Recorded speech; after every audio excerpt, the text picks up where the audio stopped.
buongiorno. Apriamo questo venerdì 4 luglio, un caldo infernale anche questa mattina, alle 7 faceva già caldo. Chissà cosa ci arriverà oggi, ma non importa, noi andiamo sempre avanti. Un grande abbraccio a quelle fragilità che da sole non possono difendersi, che non hanno la fortuna di avere soldi per mettersi magari questa nuova tecnologia che li rinfresca. Dovremmo andarli a prendere, ma non li conosciamo, portarli nei centri dove veramente c'è un po' di aria fresca. Io sono molto preoccupata per queste figure. Guardate come stanno morendo, avete sentito in questi giorni questa prevenzione che viene fatta qualcosa dopo che ci sono i morti, ma prima no. Il caldo arriva ogni anno, non è che non si sappia. Poi si comincia a dire no, bisogna investire, bisogna diminuire gli orari, tanto questi sono morti. Bene, perfetto, andiamo avanti così. Vi presento subito i due graditissimi ospiti. Abbiamo in presenza Giovanni Leoni, presidente Federazione CIMO, Federazione Italiana Comitato Ospedalieri, che è molto importante, medici ospedalieri. Giovanni Leoni è il presidente, ringrazio, ce l'abbiamo sempre grosso modo via Skype, questa mattina carne e ossa qui dalla Mirella. Buongiorno puntualissimo, a voi, e ringrazio. Saluto anche Anna Albarello Baschirotto, vicepresidente Associazione Malattie Rare. Ciao Anna, grazie di essere Ciao qui. Mirella, grazie a te per l'invito. Grazie, grazie veramente di esistere Anna, tu, tuo marito, questa fondazione che avete aperto, che se non ci foste anche voi dovremmo inventarvi. Allora partirei proprio dal presidente, dal dottor Giovanni Leoni. Allora, una sanità che funziona, specialmente dicono qua nel Veneto, ottimo, veramente ci si lamenta di cosa, qualcuno dice. Com'è la situazione invece dal suo punto di vista, dottor Leoni, proprio anche come a livello di medici ospedalieri, perché là il nocciolo, mancano, non ci sono, mancano infermieri. Come viene gestita questa sanità? Prego. Sicuramente la problematica più importante è il ricambio generazionale. Il ricambio generazionale con una carenza di quasi 3.000 medici per quanto riguarda un complessivo di medici ospedalieri, medici di medicina generale, ma anche il doppio quasi degli infermieri. Infermieri perché noi siamo un personale che viene dagli anni 80 molte volte, agli anni 90, quindi c'era una massima affluenza, la pletora medica. E quindi il personale è stato parametrato anche su quelli che era la produttività intellettuale. Adesso ci sono le gobbe pensionistiche, fisiologicamente era già tanto in pensione e andrà ancora in pensione nei prossimi 2 o 3 anni. Però manca il ricambio per quanto riguarda questo tipo di attività, sia sul territorio che nell'ospedale. Le cause insomma sono purtroppo una programmazione che è stata parametrata per quanto riguarda i medici, solo 10.000 laureati per anno, per tanti anni, 10-15 anni fa, e anche 4-5 anni fa per la verità, e 5.000 specializzati. E quindi con 5.000 specializzazioni non è che fai granché, ti mancano i buchi vuoti. In più la cosa che per me è più preoccupante, mancano le vocazioni per quella che è l'area delle urgenze e dell'emergenza, quella che è più sotto stress in questi giorni col grande caldo che ci attanaglia, documentato e anche richiamato, leggevo ieri, addirittura dall'ONU, perché è un problema mondiale, non è solo qui in Italia o nel Veneto. E l'urgenza dell'emergenza è quella più in crisi perché è un tipo di specialità, io parlo non solo del pronto soccorso, ma anche dell'anestesia e rianimazione, ma anche della medicina interna o la geriatria, che sono quelli che accolgono la maggior parte dei ricoveri in ospedale, che la maggior parte dei ricoverati vanno a finire nei reparti internistici. Poi ci sono anche i chirurgici, per carità, anche quella è in crisi come la chirurgia generale. Insomma, i giovani sono poco attirati da quello che è il reparto che poi vediamo in TV, in emergency room, lo vediamo su Scrub, lo vediamo quello più carico di adrenalina, di tensione, ma anche di soddisfazione professionale. Cercano altri sbocchi e anche perché le condizioni di lavoro sono estremamente pesanti. E questa è un'enorme preoccupazione, perché dal punto di vista dell'utilità sociale, l'urgenza ed emergenza è fondamentale. Dottor Leoni, quello che vorremmo anche capire è come si può iniziare a fare prevenzione. Io ho avuto delle eccellenze, anche qua come lei, ospiti, una in particolare ce l'aveva col sindacato che ha detto io non posso timbrare il cartellino, un chirurgo, un cardiochirurgo. io devo essere libero di gestire l'operazione come, quando e anche so dove posso arrivare, dove mi devo fermare e lasciare la mano. Invece non lo posso fare, tante ore devo chiudere. Ma soprattutto quel paziente che pensa di essere operato da me, che invece viene operato da un altro perché io ho esaurito le ore che ho a disposizione, e questo non va assolutamente bene. Mentre il sindacato che io ho interpellato proprio ribatteva: no, ci sono dei limiti perché tu non sei più in grado, lo stress è terribile, specialmente col lavoro che fa il chirurgo, e perciò bisogna fermarsi e passare la mano. Lei come la vede, dottor Leoni? Allora, esiste una scuola di pensiero, diciamo, chirurgica, soprattutto in voga tra i chirurghi, di cui faccio parte anch'io, diciamo, in cui una delle prime doti, una delle prime caratteristiche in cui si vede per uno che affronta questo tipo di disciplina è la resistenza fisica, la resistenza allo stress, ma anche la resistenza proprio alla pressione, quello che è. Però, naturalmente, tutto quanto deve essere parametrato anche a quello che è la capacità personale e anche la sicurezza del paziente. Allora, la turnistica, l'orario a disposizione, il programma operatorio, naturalmente, di questi tempi deve essere anche parametrato a determinate caratteristiche. È chiaro, quando si leggono magari 14 ore di maratona in sala operatoria, trapianto di fegato, trapianto cardiaco, diciamo, quelli sono diciamo delle situazioni che vengono rese necessarie da particolari tipi di interventi, su cui ci sono delle persone che hanno un'abnegazione, diciamo, e spirito di servizio che è fuori dal comune. Tutti i ceti trapianti, per esempio. Perché? Perché è una cosa che parte da quello che è l'espianto, equip concordate, poi non c'è libera professione chi fa questo tipo di attività, è un'attività assolutamente di tipo scientifico-tecnico. Però, e su questo secondo me ci dovrebbe essere una valorizzazione economica, perché questi qua vivono del loro lavoro, che è un lavoro assolutamente specializzato. Poi ci sono tante altre situazioni, per cui sono dei casi limite, va bene, in cui la turnistica può essere sicuramente, diciamo, considerata un rapporto di lavoro e di ritorno. Basta che ci sia il personale adeguato, cosa che magari mancherà già adesso, perché ci sono le ferie estive anche per queste persone, così quelli che restano, di quelli che vengono in ferie, sono in turni anche di più. Quindi salta anche questo salta tutto qua. Perché? Perché non essendoci una risorsa adeguata di personale, fare i riposi alla gente è sempre più difficile. E per quello, vedendo queste situazioni, i giovani annusano l'aria, considerano certe tipologie e in questo momento possono scegliere anche di fare altre cose.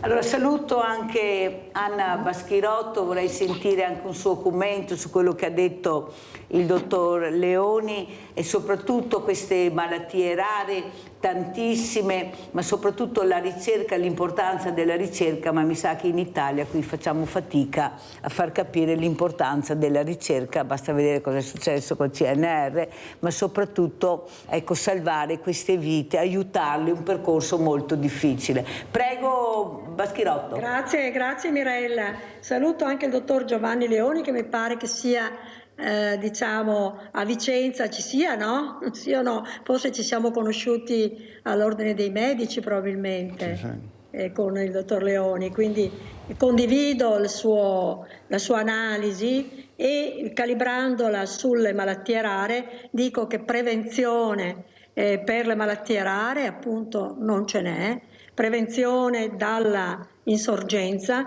prevenzione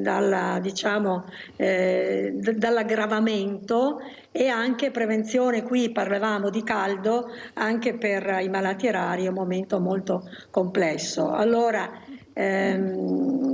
noi ci occupiamo, abbiamo fondato l'Istituto per le malattie rare in memoria di nostro figlio, proprio perché abbiamo toccato con mano le difficoltà che ci sono sia nel campo della diagnosi che della ricerca, che delle cure, che non ce ne sono, o sono veramente molto poche, o bisogna crearle.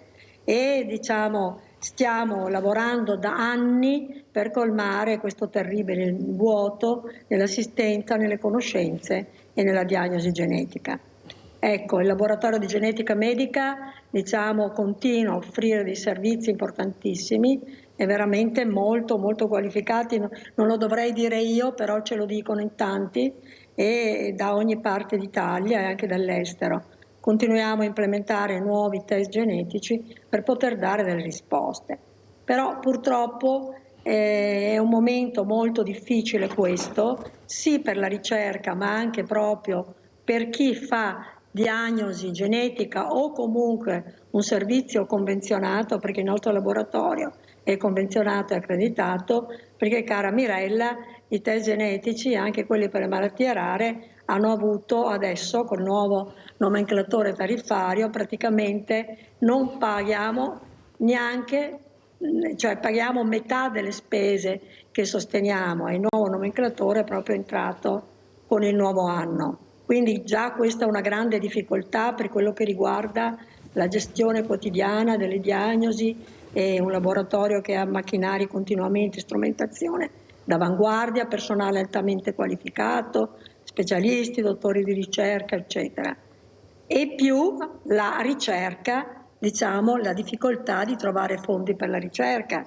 Per esempio, noi conduciamo 2 progetti di ricerca su 2 malattie rare, veramente che tu già conosci, di cui già vi abbiamo parlato e ai quali hanno contribuito anche la stessa Media Nord-Est, ha contribuito quando ci ha dato il premio Stella di Natale, e che sono il nevomelanocitico congenito gigante e la fibromatosi desmoide aggressiva, 2 malattie rare in ambito oncologico per le quali con grande impegno e grande fatica stiamo portando avanti la ricerca per conoscere meglio la patogenesi e per trovare dei bersagli molecolari ai fini terapeutici.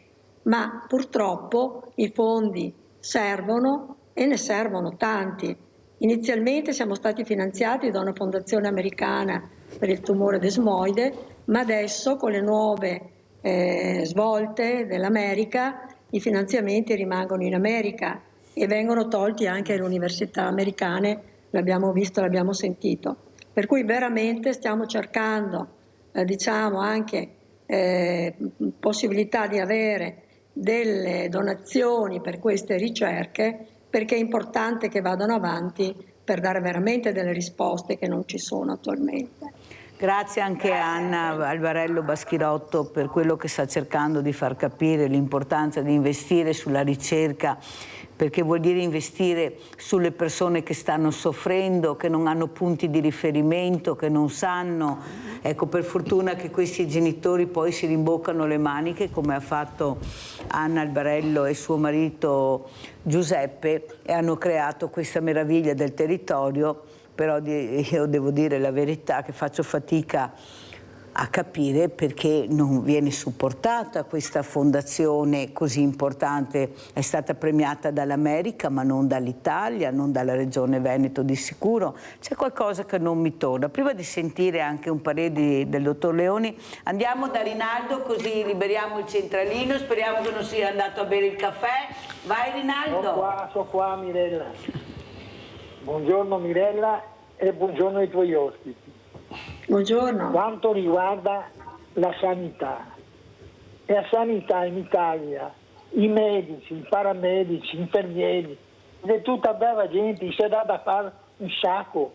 Non è colpa di dottori, di infermieri, paramedici, perché è lo Stato che non dà i soldi, non li mette nella condizione di aiutare la povera gente.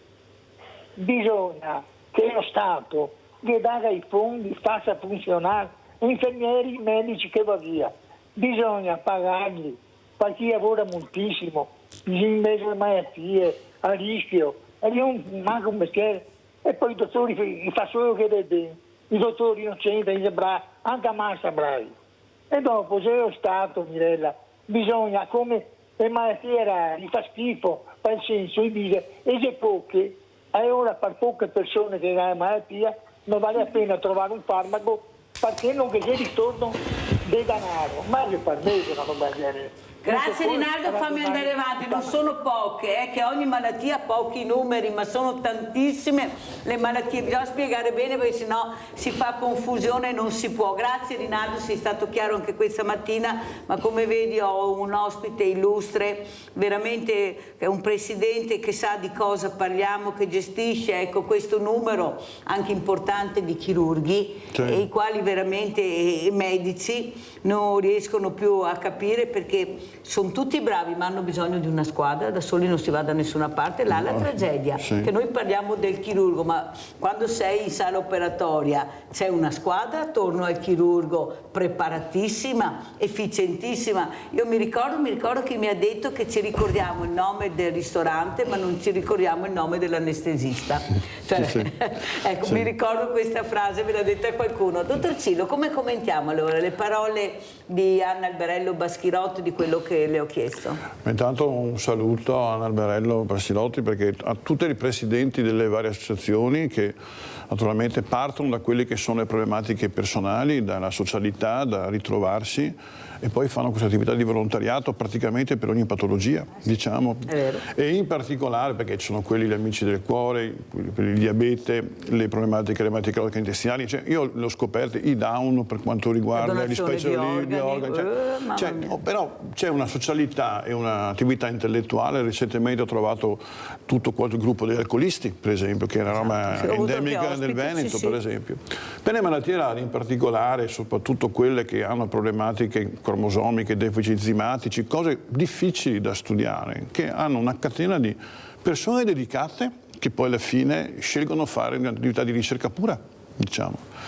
E si scontrano contro una problematica che mi spiegava il professor Giorgio Palù, di questo qua, che le case farmaceutiche devono vendere i blister, cioè la confezione da tante pastiglie.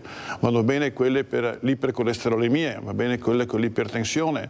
Perché? Sì. Perché c'è una diffusione grandissima, mentre l'interesse è minore per quelle che sono delle patologie che hanno uno scarso riscontro dal punto di vista della vendita proprio del prodotto. Però diciamo la ricerca va avanti per fortuna con persone che si dedicano anche su questo tipo di patologie. Recentemente proprio nel Veneto, mi pare proprio, è stato un congresso, diciamo, organizzato dall'Università di Padova proprio sulle malattie rare, diciamo, e che è una realtà in evoluzione. Per fortuna la ricerca va avanti anche in questo settore e naturalmente tutte quante le associazioni fanno un ottimo lavoro per quanto riguarda anche il supporto e anche tenere alta l'attenzione da parte, diciamo, della politica e degli investitori su questo tipo di attività. Abbiamo Gianfranco Valeri da Cessalto. Ciao Gianfranco. Sì, buongiorno signora Mirella. Buongiorno. Buongiorno dottore e buongiorno alla signora. Ecco, essendo anziano faccio scorpacciate di televisione, Mirella, e quando sento questi discorsi mi viene non so cosa dire. Ecco, si immagini che la spesa totale in Italia, della spesa sanitaria, che tutti dicono che costa troppo, costa 130 milioni di euro, dal primo infermiere all'ultimo primario. E si immagini, signora Mirella, che fra un anno o due quel passo dobbiamo arrivare al 5%, il 5% sulle armi, e costerà 150 milioni di euro. Si immagini come possiamo, è un mondo di pazzi, altro che ricerca. E come non ci sono per fare ricerca, ma per fare le ultime bombe che hanno trovato fuori, che noi neanche non si sapeva che esistevano, se li trovano fuori sempre i soldi. Ma chi governa la sinistra e governa la destra, la storia è sempre bella. Buongiorno e grazie, buon lavoro Mirella. Grazie caro Gianfranco Valeri, mi fa piacere averti sentito, ecco, sono telefonati che senti anche la popolazione, quello che pensa, come vede la situazione. Andiamo a vedere anche le tabelle che ha portato il dottor Leoni per capire anche, ecco, cosa vogliono dire, perché i numeri sono importanti, non c'è niente da fare, i numeri parlano, bisogna vedere chi dà i numeri, perché sennò poi noi diamo i numeri, però i numeri dovrebbero parlare chiaro. Qui cosa stiamo vedendo, dottor Leoni? Leoni? Qui stiamo vedendo diciamo, quello che è l'andamento per quanto riguarda i medici di medicina generale a livello delle carenze che ci sono a livello nazionale, per le varie regioni. Diciamo. E la problematica per quanto riguarda il Veneto è importante. Intanto ci sono 37.260 medici di medicina generale che sono quelli dell'assistenza territoriale, quelli dell'assistenza diciamo, di prossimità, così si dice, e sono circa 5.000 di meno rispetto a solo 10 anni fa. 15 anni fa, perché c'è stata anche una grande carenza in quello che è il rinnovo per quanto riguarda la problematica della medicina del territorio. C'è gente che sceglie di fare il corso triennale dopo la laurea, quindi sono 9 anni di studio per fare il medico di medicina generale.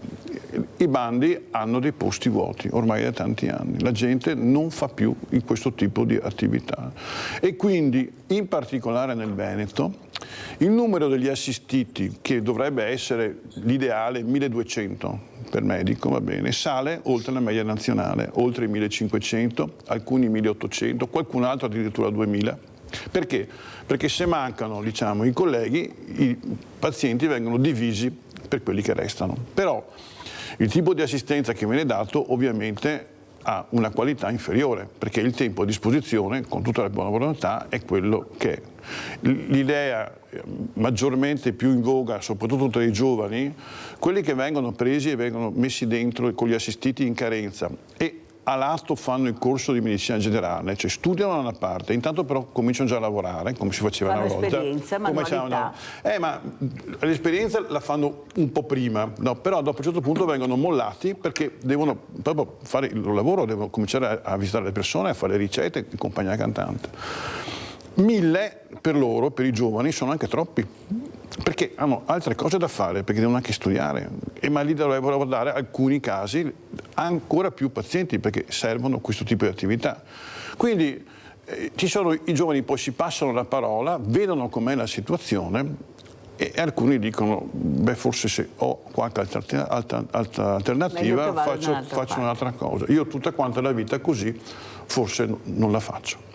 Ma spieghiamo anche che io ho ricevuto una telefonata di una nonna dove lei diceva che la nipote voleva intraprendere proprio la carriera come medico di medicina generale, sì. Difficoltà enormi e poi i messaggi che arrivano, ma cosa vuoi andare a fare, ma tu non hai idea di cosa vuol dire, che orari hai. Cioè, cosa vuol dire questo numero chiuso? Certi dicono che va bene, altri dicono che non va bene, perché anche qua, cioè, non è che ci sia molta chiarezza su quella che è veramente la realtà e cosa si può fare. Ci sono medici favorevoli e medici non favorevoli. E ci sono ancora i baroni, dottor Leoni, che decidono sulle sorti di questi ragazzi, magari intrigarli di più, semplificare di più se vedi che uno ecco, è più predisposto di un altro, cioè aiutare anche di entrare in questo meccanismo, però mi sembra un meccanismo perverso, oppure allora, ce l'hanno spiegata male, com'è? Allora, la problematica è che nell'immediato i ragazzi che entrano adesso, ragazzi che sono ormai persone formate di 24, 25, 26 anni, tra virgolette, che sono fatti 6 anni all'università e hanno superato il blocco originario di 70.000 domande per 10.000 posti. Quindi questi qua che adesso vedete che cominciano a lavorare sono la crème della crème. Hanno passato una selezione mostruosa. Hanno in percentuale 60-75% sono donne, che la professione è virata al femminile, diciamo, con tutte le problematiche poi di avere anche un matrimonio, dei figli, la gravidanza tra i 25 e i 30 anni, una famiglia, c'è questo tempo. Quindi devono avere tempo per la professione e tempo anche per loro stessi. La professione quindi loro richiedono tantissimo un'attività di segreteria di supporto, perché il tempo per la burocrazia, per il rinnovo delle ricette, per le problematiche di certificazione e quant'altro è arrivato quasi all'80% del tempo per il medico di medicina generale. Un attimo solo, dottor Leoni, perché se no mi cade la linea. Abbiamo Raffaele da Scorzè. Buongiorno. Buongiorno. Volevo parlare che io nel 2012 mi hanno diagnosticato un linfoma non Hodgkin. Sono stato contento perché mi hanno innanzitutto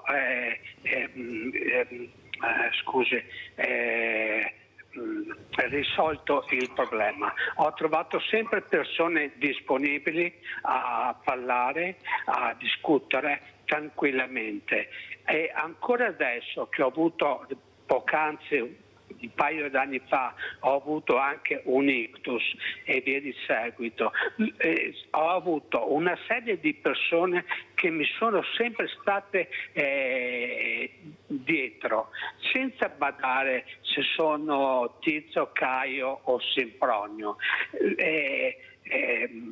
Non so se mi rendo conto. Sì. E ti ringraziamo perché è un bel messaggio che stai dando. Sì. Ecco, non Caio Sempronio, ma la persona che aveva bisogno di essere supportata. Grazie Raffaele, mi ha fatto molto piacere sentirti. Sì. Prego dottor Leoni, poi se vuole aggiungere qualcosa, prego. Per quanto riguarda l'oncologia, quindi la cura dei tumori, in particolare a quelli del sangue, il linfoma non-Hodgkin, quello è. Quindi si parte da quel tipo, cioè il paziente in tutti quanti i reparti oncologici, sia quelli chirurgici sia quelli medici, viene preso in carico da un personale anche molto dedicato a questo tipo di patologie, se no farebbero altre cose. Quindi in origine sono selezionati e hanno poi un rapporto continuativo con i pazienti particolarmente fragili, perché ci sono quanti controlli. Per quanto riguarda quello che diceva l'ascoltatore, il linfoma non-Hodgkin, hanno tutti quanti i controlli seriati, quindi c'è un ambulatorio oncologico in cui anche gli infermieri, tutti coloro che li prendono in carico, li fanno le flebo, il day hospital,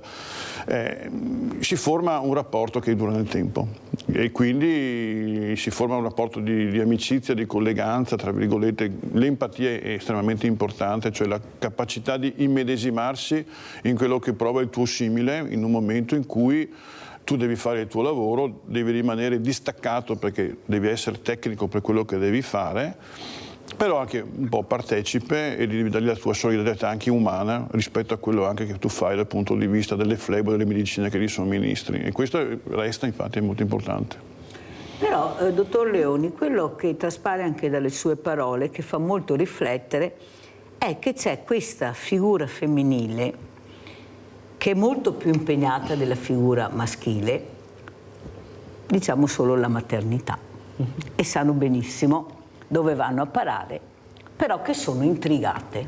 La passione per questa professione supera il sacrificio e il disagio che puoi incontrare. Sì. E dall'altra parte come la mettiamo allora? Cos'è che non gli intriga questi ragazzi? Molti che veramente la passione diventa più un sacrificio che passione, oppure un lavoro con un certo livello di remunerazione, cioè si guardano più i soldi o più la passione. Io devo farcela nel mio paese, come sta facendo la figura femminile, che non va all'estero ma rimane qua nonostante le difficoltà, nonostante anche che sia pagata meno magari della figura maschile, diciamo in tanti settori, eppure rimane, cerca di migliorare. Come fare per intrigare di più? Io ho fatto una proposta ai direttori generali, l'ha accolta molto bene sia il professor Gerosa che il professor Cozzi, mi sembra anche il professor Cillo che poi avremo, di aprire gli ospedali non agli universitari, cosa che si fa già, o a altri studenti, già dalle medie.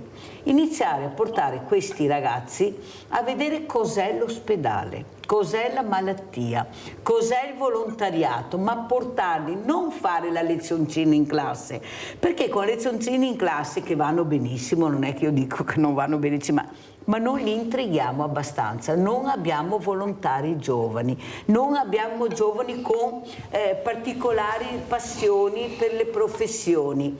Invece non può essere. Io quando sento un chirurgo che dice, mi ricordo se era proprio Zanus, che lui a 6 anni sapeva già che sarebbe diventato un cardiochirurgo, vuol dire che questa creatività la senti già da piccolo, ce l'hai già, però bisogna tirarla fuori. Come farla a tirare fuori? Magari portandoli, vedere dove uno più è orientato. Lei sarebbe disposto a dare una mano a Mirella per cercare, sì, come ha detto il professor Gerosa, che mi ha dato ragione, si fa Ma il professor Gerosa ha detto, ma non si fa abbastanza allora, perché se i numeri sono questi dobbiamo aprire di più. E lo dicono i luminari, non è che lo dico io. Allora, prego, dottor Leoni. Premetto che Gino Gerosa è il mio compagno di corso, è un mio caro amico, è una persona eccezionale e quando lo vedo lui ha sempre l'entusiasmo di quando aveva 19 anni. E lui, con quello che ha fatto nella sua vita. Noi nel nostro piccolo, come ordine dei medici, in questo caso qua, facciamo il liceo curvatura biomedica, ormai da parecchi anni.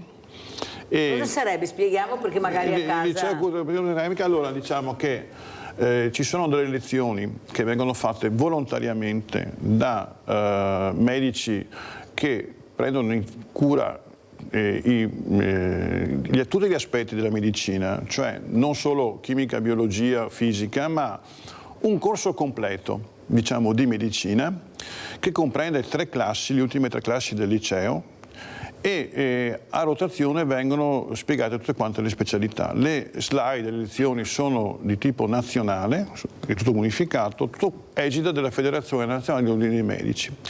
Tutti i 100 e passa ordini italiani hanno preso in cura, diciamo, almeno una scuola. Noi lo facciamo come Ordine di Venezia con il Liceo Majorana di Milano, ormai da 7-8 anni, diciamo.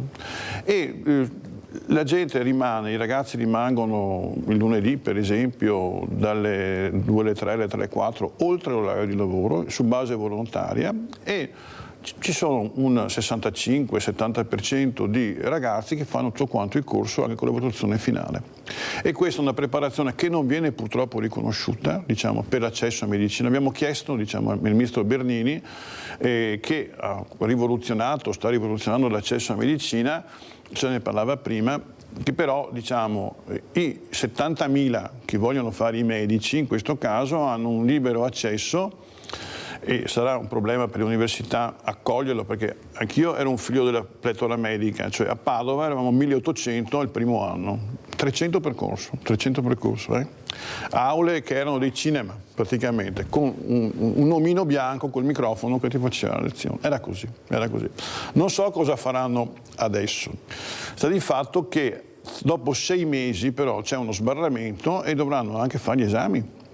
Perché dopo i posti adesso li portano pari a 20.000, 25.000 e tra però 6-7 anni avremo più medici di quelli che servono, perché la curva pensionistica va giù e quindi potremmo creare... Chissà a casa quanti diranno, chissà che bene, non vedo l'ora che passano questi anni per avere più medici. Sì, ma saranno dei disoccupati alla fine. E poi non so se... cioè è una roba incredibile che prima ce n'erano troppo pochi e dopo ne fanno troppi. È veramente... l'ufficio programmazione da questo punto di vista non capisco veramente come si parametra quello che è la realtà poi degli studenti. Sentiamo come commenta Anna Albarello, Baschirotto, come commenti? Sì. Prego. Allora, per quanto riguarda i troppi medici, io ho dei dubbi, perché probabilmente durante il percorso di laurea ci potrà essere anche una selezione naturale di qualcuno che magari non riconosce più la sua, come dire, il suo desiderio di diventare medico, che deve essere una missione, diciamo, per noi, secondo noi, oltre che una professione, diciamo, portata avanti come una vera professione importantissima, e può darsi che non ne avremo alla fine troppi. Ci auguriamo di averne molti di più.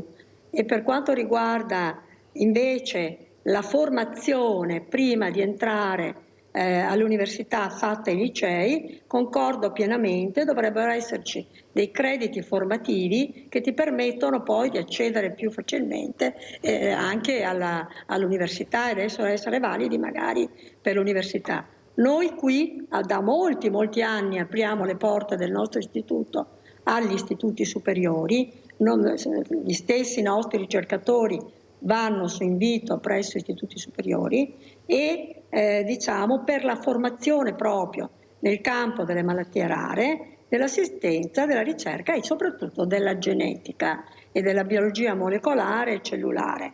E vediamo che c'è grande soddisfazione all'interno proprio anche delle scuole, degli istituti, per questa formazione che noi facciamo gratuitamente, ma che comunque dà un bagaglio di conoscenze e competenze ai ragazzi. Non solo, adesso per fare un esempio, noi siamo un laboratorio privato senza finalità di profitto, convenzionato e accreditato, e nonostante, diciamo, l'impegno che dobbiamo avere per portare avanti tutte le attività, abbiamo aperto anche a dei laureandi. Abbiamo 4 persone che si stanno laureando presso il nostro laboratorio, assistite dalle nostre ricercatrici, in biologia molecolare, laurea specialistica. Ecco, per esempio, comporta un impegno, comporta un sacrificio da parte di tutti noi, però è una formazione che diciamo mettiamo a disposizione gratuitamente per formare delle persone nel campo delle scienze della vita e nel nostro caso in particolare delle malattie rare. Ecco. Però Anna, io una delle volte che sono venuta a vedere questa meraviglia, questa fondazione, questo centro di ricerca, c'erano proprio dei ragazzi con una scuola, mi ricordo quel giorno. Sì. Erano tantissimi e li ho visti, abbiamo fatto anche il servizio, molto intrigati, molto attenti. Non sono ragazzi superficiali che guardano, li vedevo proprio intrigati, che facevano domande, erano curiosi. E allora mi viene in mente, Anna, quel ragazzo che io ho avuto, quel ricercatore che ha scoperto una stella variabile, la stella variabile, 23-24 anni, ha detto: io se non fossi andato all'osservatorio astronomico non avrei mai scoperto la stella variabile, perché non sarei stato intrigato, come lo sono a scuola o su internet, come è riuscito a intrigarmi l'osservatorio. Per questo cerco di capire, assieme a questi illustri ospiti che ho, se non è il caso di fare prevenzione un po' prima per intrigare dopo, per capire dove vanno a parare questi ragazzi. Perché sì, la scuola, ma non gli basta. Loro vogliono diventare protagonisti, sono curiosi, magari sbagliando, ma vedendo, toccando con mano. Perché il profumo degli ospedali, dei laboratori, non è il profumo della classe, è un'altra cosa. Cosa dice, dottor Leoni? No, noi alla fine di ogni corso, di ogni anno, li portiamo a fare una frequenza col tutor, con le collaborazioni con le aziende, quelli del liceo curvatura biomedica, sul campo, diciamo, per quanto riguarda radiologia o laboratori, e che per loro è una grande emozione. Cioè, ma fa parte quello di la frequenza che esisteva una volta, che viene fatta anche adesso, insomma, pre-laurea, cioè al secondo anno di medicina si poteva già frequentare l'anatomia patologica e poi dal terzo anno in poi si potevano frequentare le cliniche. Certo è un tempo in più che dovresti studiare, quindi lo sottrai a questo, però l'immersione, anche sentire l'odore, tra l'altro, diciamo, del disinfettante tipico degli ospedali, per chi vuole fare il medico o l'infermiere, diciamo, è un grande stimolo. È un grande stimolo a vedere poi come potrebbe essere la tua vita, che ti scegli, puoi anche cambiare, diciamo, giorno per giorno. Poi alla fine, per quelli che vogliono fare, diciamo, l'attività ospedaliera, vuoi anche tu far parte di un gruppo, far parte di una certa cerchia, ti immedesimi in quel tipo di vita, che può anche essere di molto sacrificio, però ti appassiona, come ti puoi appassionare alla ricerca, come ti puoi appassionare ai vari canali della tua attività. Ognuno deve trovare, insomma, la sua strada. Provare dal vivo è estremamente determinante. Bisognerebbe farlo un pochino più sistematico e non lasciarlo un po' troppo alla volontà personale. Bravissima, Questo una sì. scuola anche più flessibile in questo, sì. Ecco, con meno paletti. Pubblicità.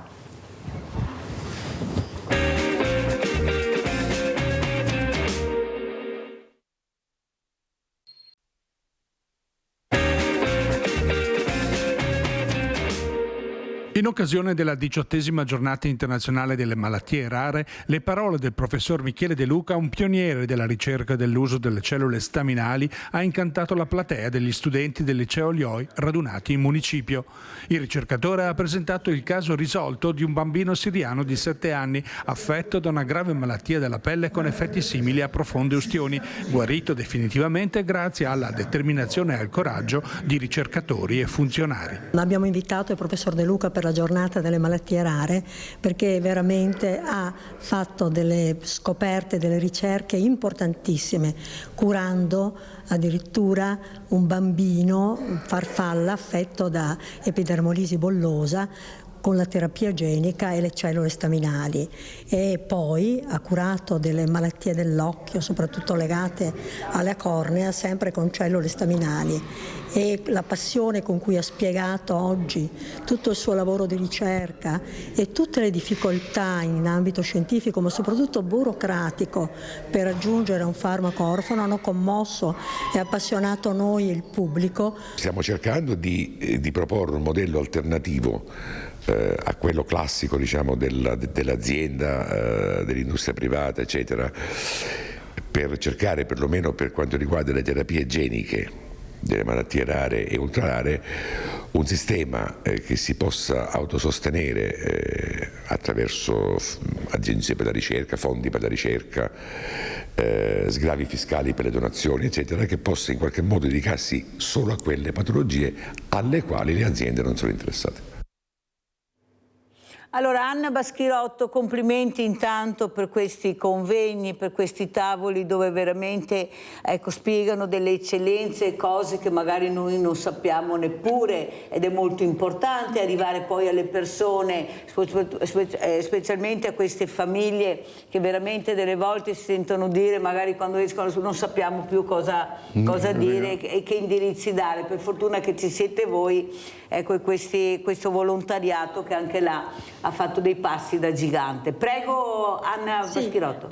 Ecco, diciamo sì, dei passi da gigante ci sono veramente stati, perché fin dal nostro nascere, la nostra sede è stata all'Ordine dei Medici fin dal 1988 e fino agli anni 2000 siamo stati lì, e poi abbiamo appunto acquistato questa struttura a Costoso di Longari in provincia di Vicenza. Però fin dall'inizio abbiamo puntato sia sulla risposta ai pazienti e sull'assistenza, ma a spingere la ricerca, a incentivarla proprio in ambiti assolutamente strategici e avanzati. Nel 1992 noi abbiamo abbiamo fatto un meeting internazionale di genetica e di terapia genica, e dove ci è venuto addirittura James Watson, oltre a grandissimi altri scienziati a Vicenza, e questa è proprio storia, no? E abbiamo chiesto in quell'ambito al dottor Claudio Bordignon di San Raffaele di Milano di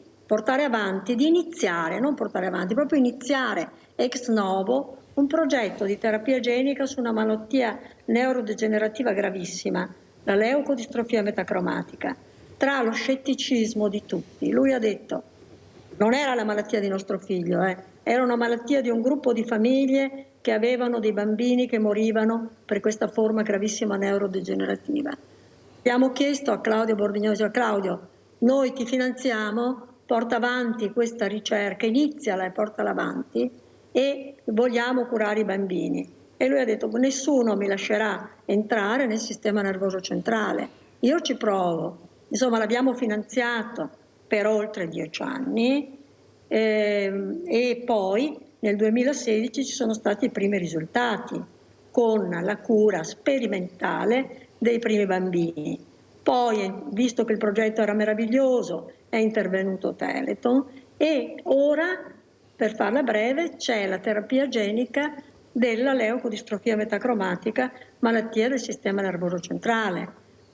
Detta così è molto breve, ma abbiamo avuto un impegno enorme per questo progetto, veramente fra lo scetticismo di tutti, però ci abbiamo visto giusto, è stata proprio nata da una nostra intuizione, e ora diciamo il risultato è straordinario, è stato riconosciuto recentemente anche in convegni SIGU ed è stato riconosciuto dagli stessi ricercatori del TIGET e di Teleton nel recente libro scritto da Alessandro Aiuti. Ecco, diciamo che sono sforzi enormi, però per qualche malattia si riesce a trovare la cura.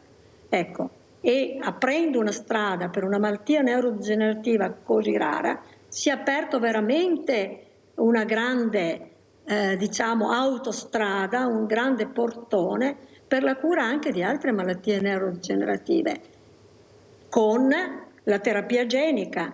mediante gli adeno associati, i virus associati, i lentivirus e la possibilità appunto di modificare il DNA mutato, no? Quindi, tramite il DNA abbiamo veramente visto cosa è riuscito a fare anche l'Istituto di Malattie Rare Mauro Baschirotto. Sentiamo come saluta il dottor Giovanni Leone, presidente di questa importante federazione CIMO, che veramente, se non ci fosse anche loro, perché sono associazioni veramente importanti dove fanno rete, si uniscono, si confrontano. Ecco, come vuole salutare la dottoressa Baschirotto? Tutti quanti i miei complimenti per coloro che riescono anche a dedicare, a guidare la capacità di calcolo, diciamo, perché lo studio e la ricerca essenzialmente è un'applicazione intellettuale con dei obiettivi, però ci possono essere delle situazioni che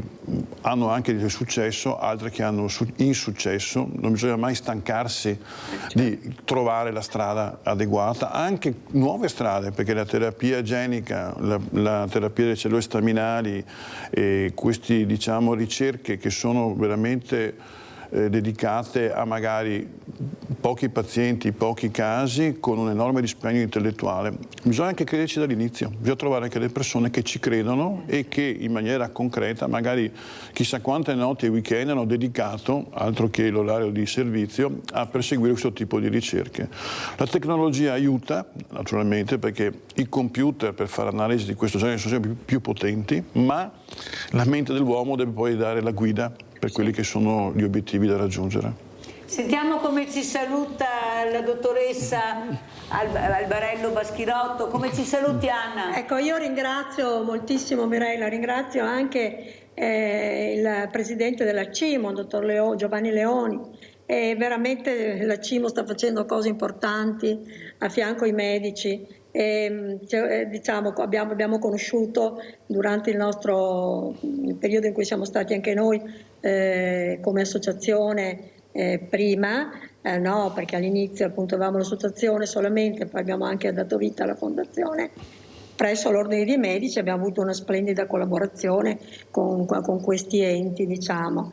E quindi grazie anche a lei, dottore, per questo lavoro che sta facendo. Ci auguriamo appunto che i medici abbiano il tempo anche di occuparsi delle malattie rare, vista la situazione e l'analisi che ne è emersa. E ci auguriamo anche che chi vede la tua trasmissione, Mirella, grazie al tuo aiuto e anche all'aiuto di tutti voi di Media Nord-Est, che ci siete sempre vicini, possiamo portare avanti le nostre ricerche anche presso il nostro laboratorio di genetica medica, e che ci possa essere qualcuno che diciamo desidera collaborare e quindi aiutarci a portare avanti questi progetti. Grazie, veramente grazie Anna Albarello Baschirotto di essere stata con noi. Il dottor Giovanni Leone rimane qui con Mirella. Pubblicità. Arrivederci.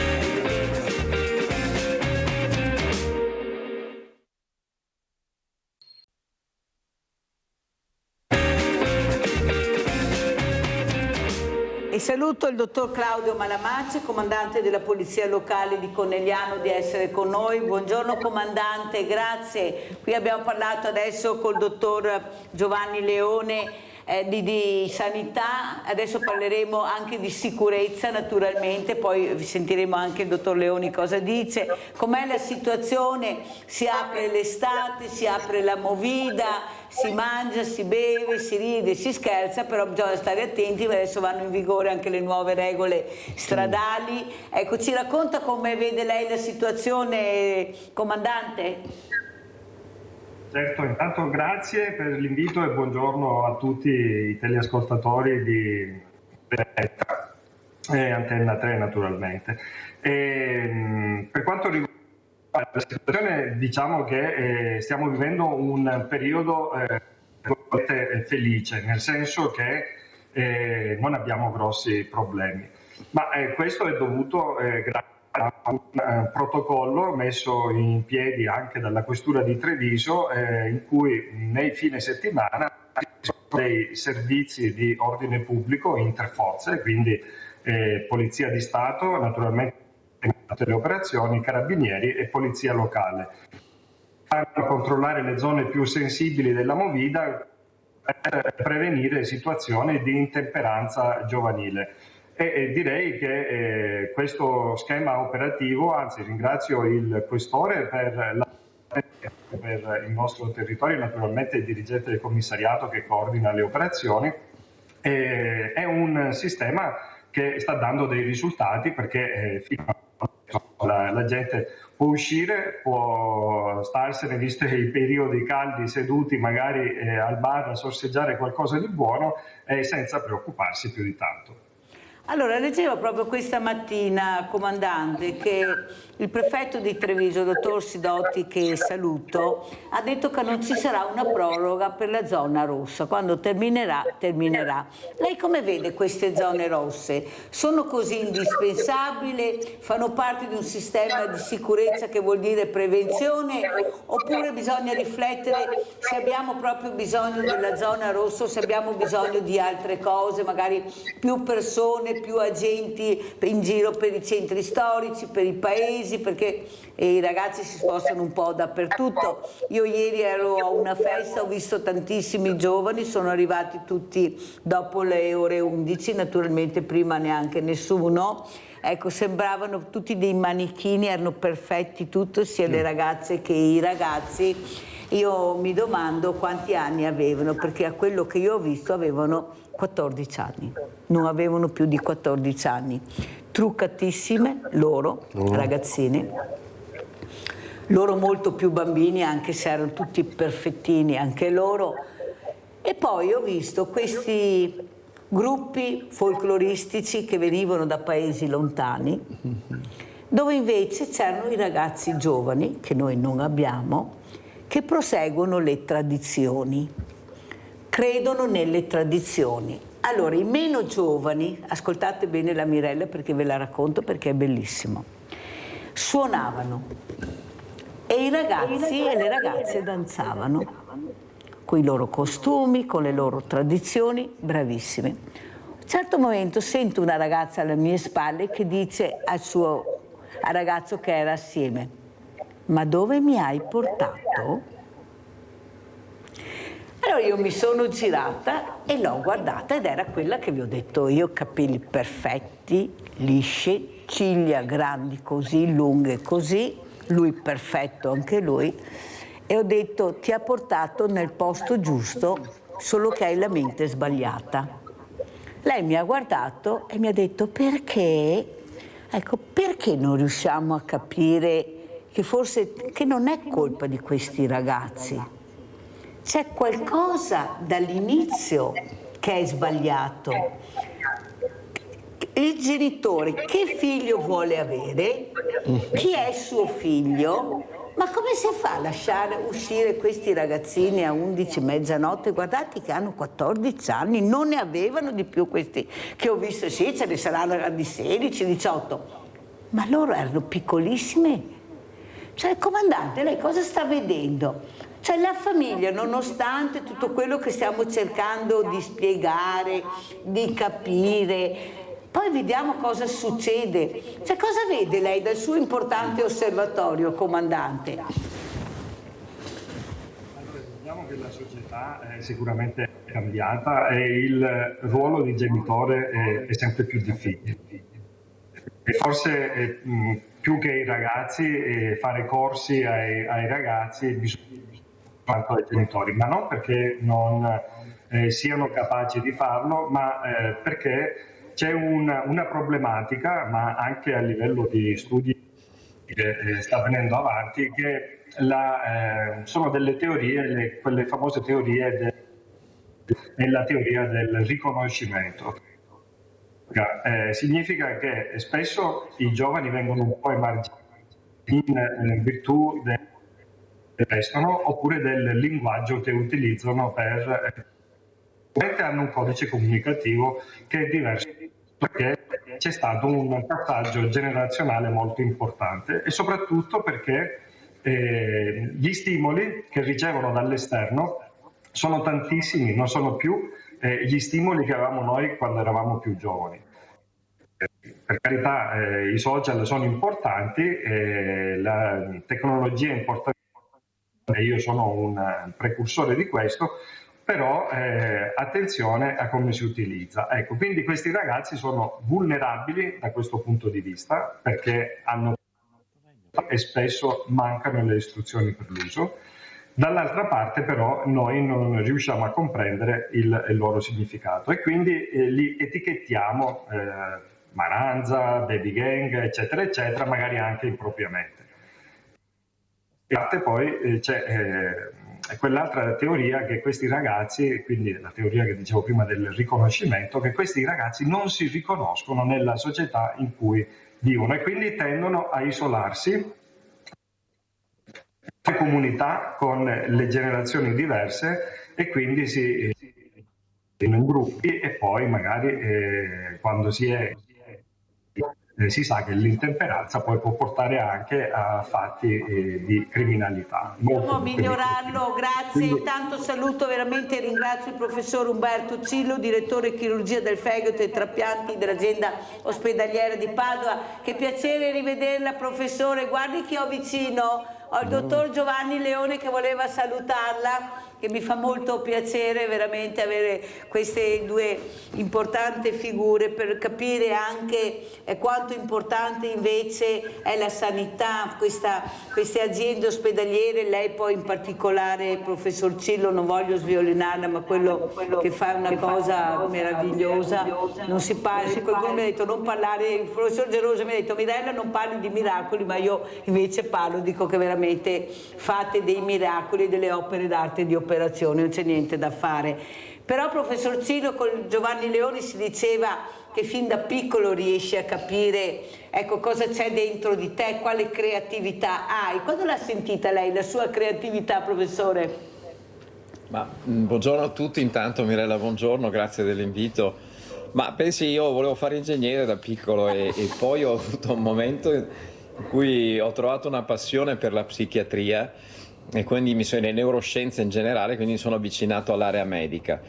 E dopodiché, dopo un periodo di frequentazione in neurochirurgia, poi ho scelto di fare la chirurgia generale. Qual è il tema qui sottostante? Che la curiosità è quella che ti guida, no? Io sono sempre stata una persona molto curiosa, molto interessata ai meccanismi così, di determinazione del mondo che ci circonda, per cui sarebbe andato bene, credo, qualsiasi tipo di professione. Poi uno fa una scelta anche legata a quello che si può veramente fare nel reale. La chirurgia, guardi Mirella, è una cosa straordinaria perché sì, è fatta anche di parole, ma è veramente l'icona dei fatti. Se tu fai bene il tuo lavoro, se sei in grado di governare quell'intervento, il paziente sta bene il giorno dopo e hai una risposta subito, immediata di quello che è la tua azione, la tua capacità. Se invece questo non avviene, le cose non vanno bene. Quindi è davvero una palestra anche per i ragazzi di stare molto legati alla realtà. Oggi siamo in un mondo che è molto evanescente, è molto virtuale, è molto fatto di cose non sempre verificabili. Poi adesso con questo tema dell'intelligenza generativa saremo sempre più di fronte a questi conflitti. Una buona, sana come dire, attività legata al fare è quella di cui noi forse anche dal punto di vista economico avremmo bisogno. La finanza è una cosa straordinaria, però quando si distacca dall'economia reale, ecco, è tutta una metafora del fatto che forse i nostri giovani dovrebbero rimettere le mani a contatto con il concreto, con il reale, perché questo dà delle gratificazioni, un senso di realtà, un senso anche di realizzazione personale che sono straordinari. Grazie per quello che ha detto professor Cillo. Sentiamo Giusy veloce per cortesia, vai. Ciao Mirella e buongiorno ai tuoi ospiti. Mirella, faccio ancora una domanda al comandante perché non sono capace di levarmi questo discorso. Insomma, comandante, io vengo da Dosson di Casier, passo per San Cipriano e San Cipriano è scritto sul cartello San Cipriano comune di Roncade. Il cartello stradale è scritto così, ma se il comune è a Roncade San Cipriano dovrebbe essere scritto frazione di Roncade, come per Biancade c'è scritto Biancade, comune di Roncade. Anche lì dovrebbe essere scritto frazione di Roncade, perché il comune è sempre a Roncade. Non capisco questi cartelli, ho chiesto ancora a un vigile e non so, mi dica lei una risposta giusta, perché non capisco più niente. Se il comune è a Roncade, perché deve essere scritto comune di Roncade mentre sono frazioni? La saluto e la ringrazio. Grazie Giusy, capire la segnaletica nel nostro territorio, non solo quella che dice Giusy, è già è un'utopia, non so se qualcuno vorrà metterci le mani, sarebbe anche utile. Prima di rispondere con il comandante Malamacci, sentiamo come invece commenta le parole del professor Cillo, il dottor Giovanni Leoni. Cosa dice il dottor Leoni? Intanto è l'occasione per fargli una volta di più i complimenti per quello che rappresenta a livello nazionale, oltre che a Veneto e a Padova, con la scuola Trapianti e con tutta quanta la sua equipe. A me che anch'io faccio nel mio piccolo chirurgo ancora, mi ricordo le parole del professor Cevose sul decalogo del buon chirurgo, anche se il professor Ciglio fa degli atti eroici con le sue serie di trapianti estremamente difficili come Branca che si è scelto, poi alla fine quello che resta come difficoltà è mettere in fila con ordine e puntualità tante piccole cose che servono nella chirurgia di oggi e anche del domani, anche come esempio per i giovani. E un pensiero anche per tutta quanta la sua equipe e tutti quanti i giovani specializzanti che hanno deciso di abbracciare questo tipo di disciplina che è particolarmente intrigante dal punto di vista scientifico, ma anche estremamente pesante dal punto di vista dell'impegno professionale.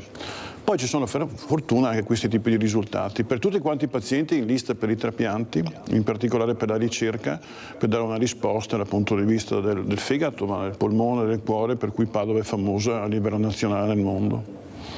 Allora, professor Cillo, quanto è importante capire che tu sei il capo, che devi dare l'esempio, perché se tu dai l'esempio riesci a intrigare, riesci a coinvolgere, ecco, hanno fiducia di te perché tu gli stai facendo vedere, si parlava prima col dottor Leoni, l'importanza di quello che stai facendo, loro possono diventare come te se hanno questa passione, ma il capo che devi intrigare, siamo sempre là, la squadra guarda, è così. Ecco, professore, come riesci a intrigare? E soprattutto questa figura femminile che veramente ha dei numeri molto importanti rispetto a quella maschile anche nelle sale operatorie. Ecco, come vede questa figura che fino a pochi anni fa, diciamo, sì, non era così visibile, diciamo, così intrigata. Prego, professore.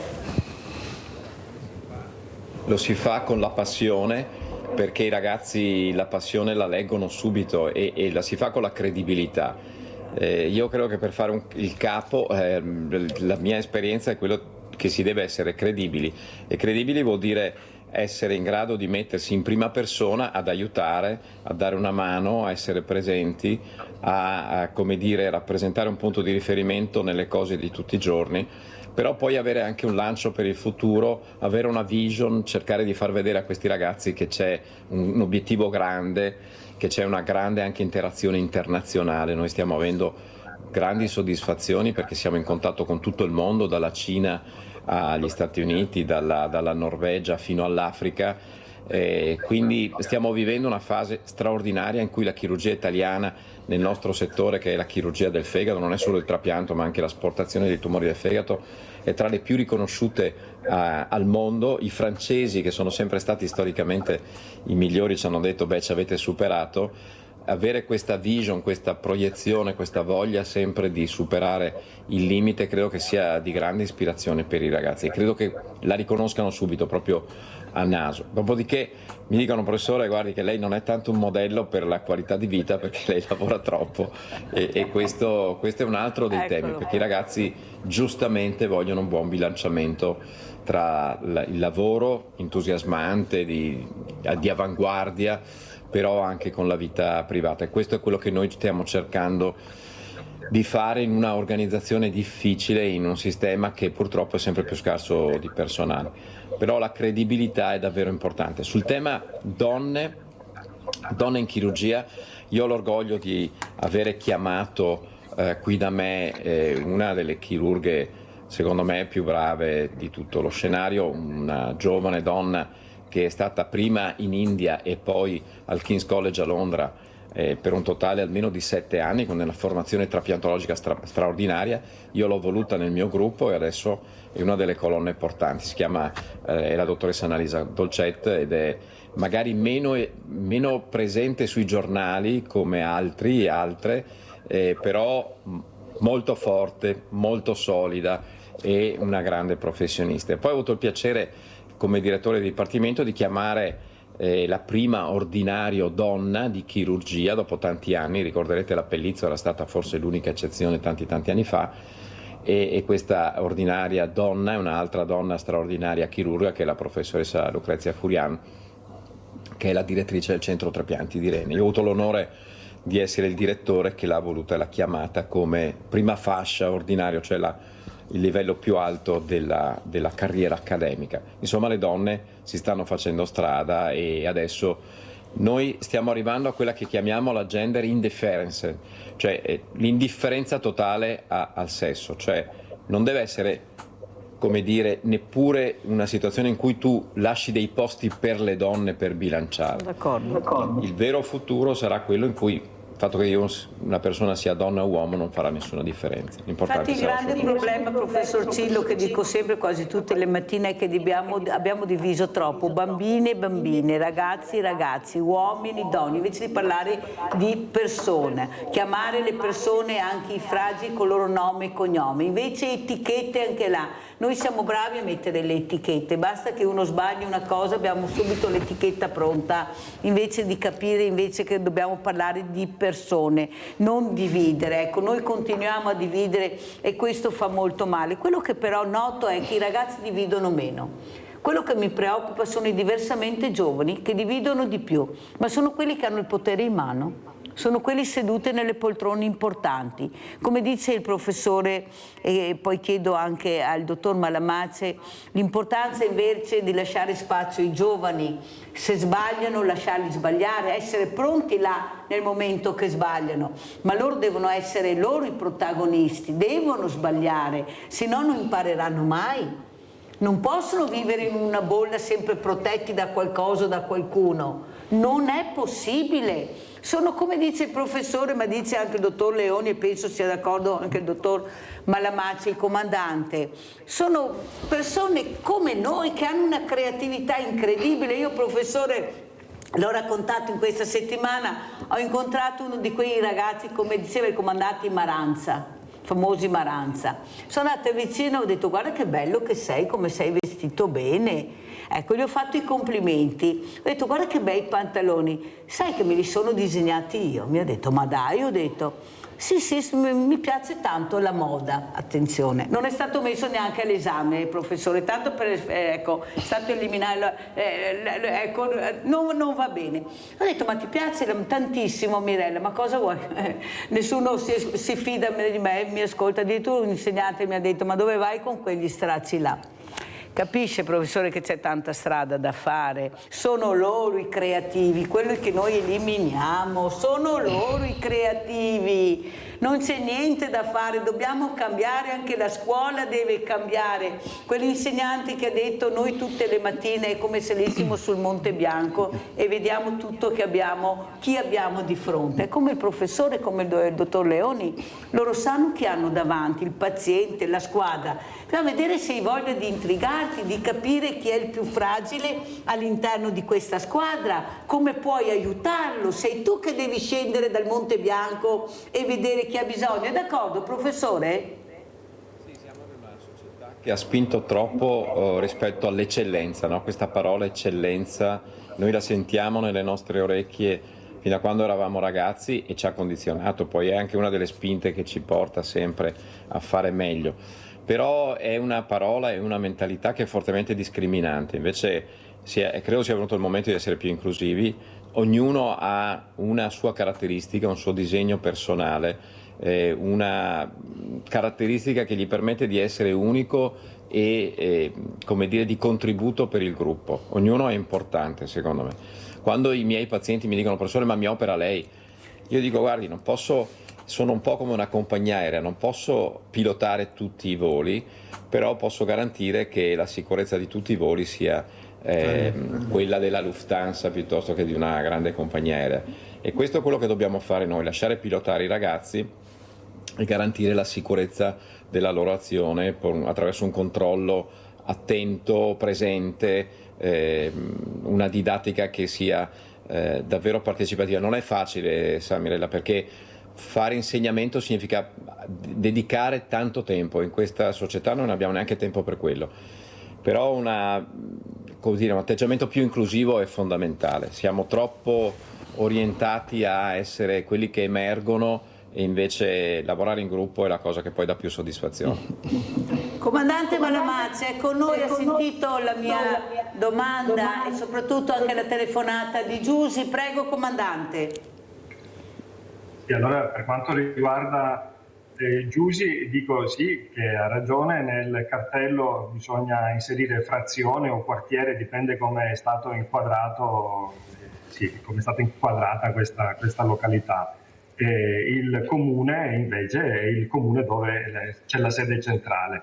Poi, ripeto, non conosco bene la zona, quindi sì, rispondo per quello che mi è stato detto, poi dovrei vedere effettivamente il cartello e capire un attimino la zona per dare una risposta più precisa.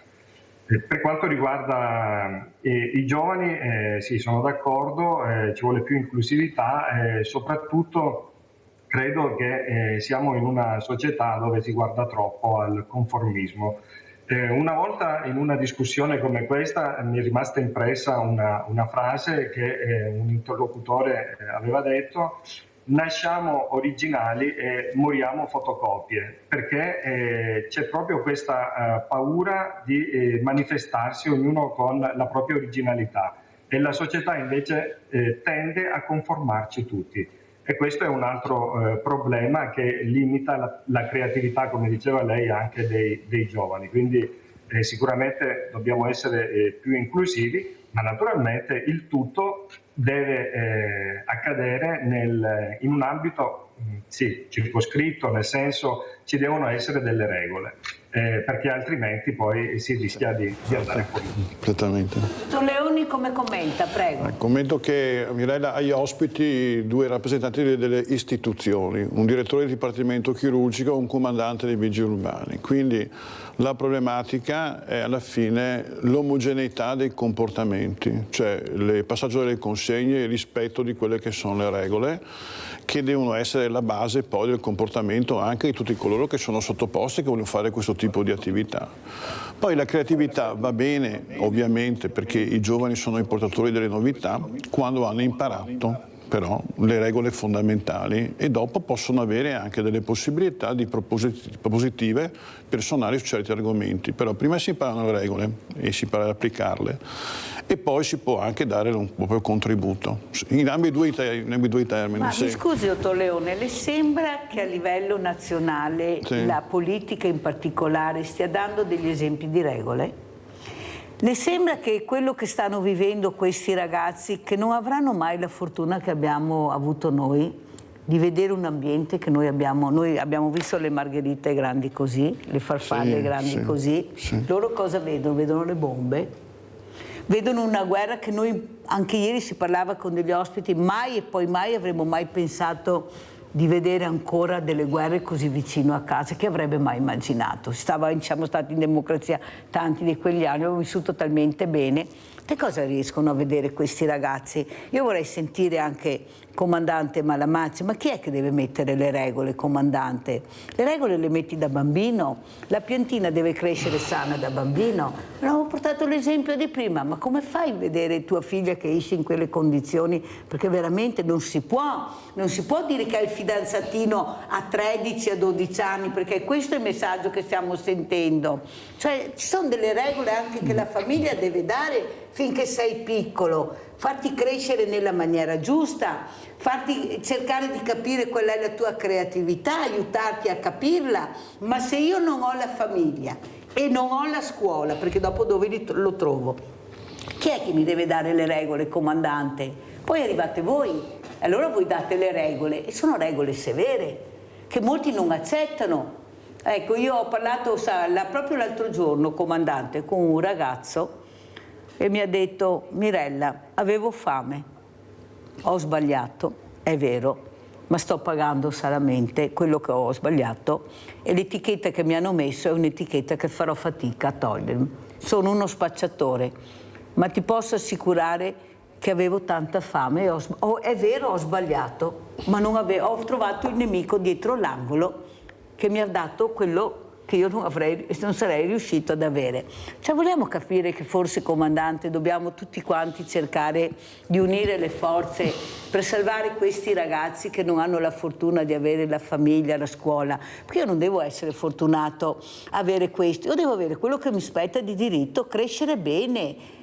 Ecco, risolvere la mia curiosità, perché all'età di 4 anni si inizia a chiedere perché? Perché sono curiosi. Non è cambiato il mondo, siamo cambiati noi, non abbiamo più tempo, non abbiamo più spazio per questi ragazzi. Io li vedo anche in spiaggia, al mare. Papà, vieni a fare il bagno. No, non ho voglia. Perfetto, benissimo. Papà, andiamo a giocare a tennis. No, trovo un amico, sono stanco. Mamma non esiste, non so dove siano, non so dove sono queste mamme, perché finché sono piccoli sono là che li coccano al massimo, anche troppo. Poi si dimenticano, da 10 anni in poi si dimenticano che sono ancora dei piccoli che hanno bisogno di aiuto. O sbaglio, comandante? Concordo con lei, in effetti prima si diceva che è importante l'educazione della famiglia e io sono convinto che la prima agenzia educativa deve essere la famiglia. Diciamo che bisogna, ancora una volta ribadisco, stare vicino anche ai genitori, perché si è creato nel tempo anche una giustificazione continua sulle azioni che fanno i propri figli. Noi spesso, quando andiamo a intercettare un giovane che ha commesso un reato oppure un fatto, insomma, di intemperanza, e dopo chiamiamo i genitori, quindi cerchiamo di parlare con la famiglia. Ecco, non sempre abbiamo le risposte adeguate, anzi alcune volte forse diminuiscono anche l'accaduto, e quindi questo è un rischio che si corre nella società, che va a discapito dell'educazione. C'era un libro che era veramente interessante, che io consiglio un po' a tutti i genitori, che i no che aiutano a crescere. Ecco, spesso siamo orientati a dire sempre di sì. Lei diceva il ragazzo che non vuole fare questo, che non vuole fare l'altro, eccetera, e i genitori si acconsentono. Alcune volte, diciamo che magari da ragazzini, da piccoli, non condividono e magari ci odiano, tra virgolette, però poi ci ringrazieranno quando diventeranno grandi per quello che sono diventati. Maurizio da Conserve, vai Maurizio. Ciao Mirella e buongiorno ai tuoi ospiti presenti in studio. E niente, io volevo fare alcune domande al comandante dei vigili. E niente, allora innanzitutto, signor comandante, mi permetta, allora in questi periodi veramente che la gente sta vivendo anche per le strade, e la paura di uscire, questo e quell'altro, oppure che si trovino le case occupate, perché naturalmente stiamo vivendo questi andamenti. Una signora che viene derubata al supermercato, insomma tutte queste situazioni. Non sarebbe ora mettere qualche pattugliamento, che ci sia più pattugliamento per dare sicurezza alle persone, più che altro agli anziani, perché non sanno neanche difendersi, ok? Ecco, secondo me ci vuole poco anche per dare un minimo di, prima di tutto un minimo di regole, perché se ci siete voi rispettano la divisa, vedono la divisa e la gente si sente sicura. Però ultimamente vi si vede poco in giro, cioè per i comuni anche alle sere, quando ci sono le manifestazioni, che ne so, le sagre o questo e quell'altro, gente che si picchia, come che ho sentito l'altra sera, adesso non mi ricordo il paese che è successo, si sono tirate addosso le bottiglie, sono arrivate 4 o 5 volanti di carabinieri. Ma io dico, non sarebbe ora mettere un po' di freno su queste cose? Ecco, attendo le sue risposte, comandante. Grazie e buon fine settimana a tutti. Grazie Maurizio, guardiamo la pianta che cade, non la foresta che cresce. Ci sono tantissime sagre, mi sembra, manifestazioni, ecco, poi succede sempre, può esserci, ma non mi sembra che ci sia questa pericolosità. Ecco, quando ci sono questi importanti raduni anche per staccare la spina. Professor Cillo, prima di far rispondere il comandante Maurizio da Consei, vorrei sentire cosa ne pensa dell'intelligenza artificiale, quanto importante è nella sanità. Io col professor Gerosa, che lo cito sempre, ecco, era d'accordo sul mio pensiero, che ho detto: professore, ma alla fine c'è sempre la mano dell'uomo, è l'uomo che alla fine manovra tutta questa intelligenza artificiale, che non so neanche se ha il nome corretto. Cosa ne pensa lei, professor Cillo, a livello, ecco, della sanità, invece, l'importanza dell'intelligenza artificiale? Prego. Proprio in questi giorni sono stato presidente eletto della Società Europea dei Trapianti, e il presidente eletto ha incarico di fare il congresso. Complimenti intanto da tutti noi. Complimenti. Ma grazie. No, ma volevo dire, il presidente eletto ha incarico di fare il congresso di dopo 2 anni, cioè del 2027, e di dargli anche un tema.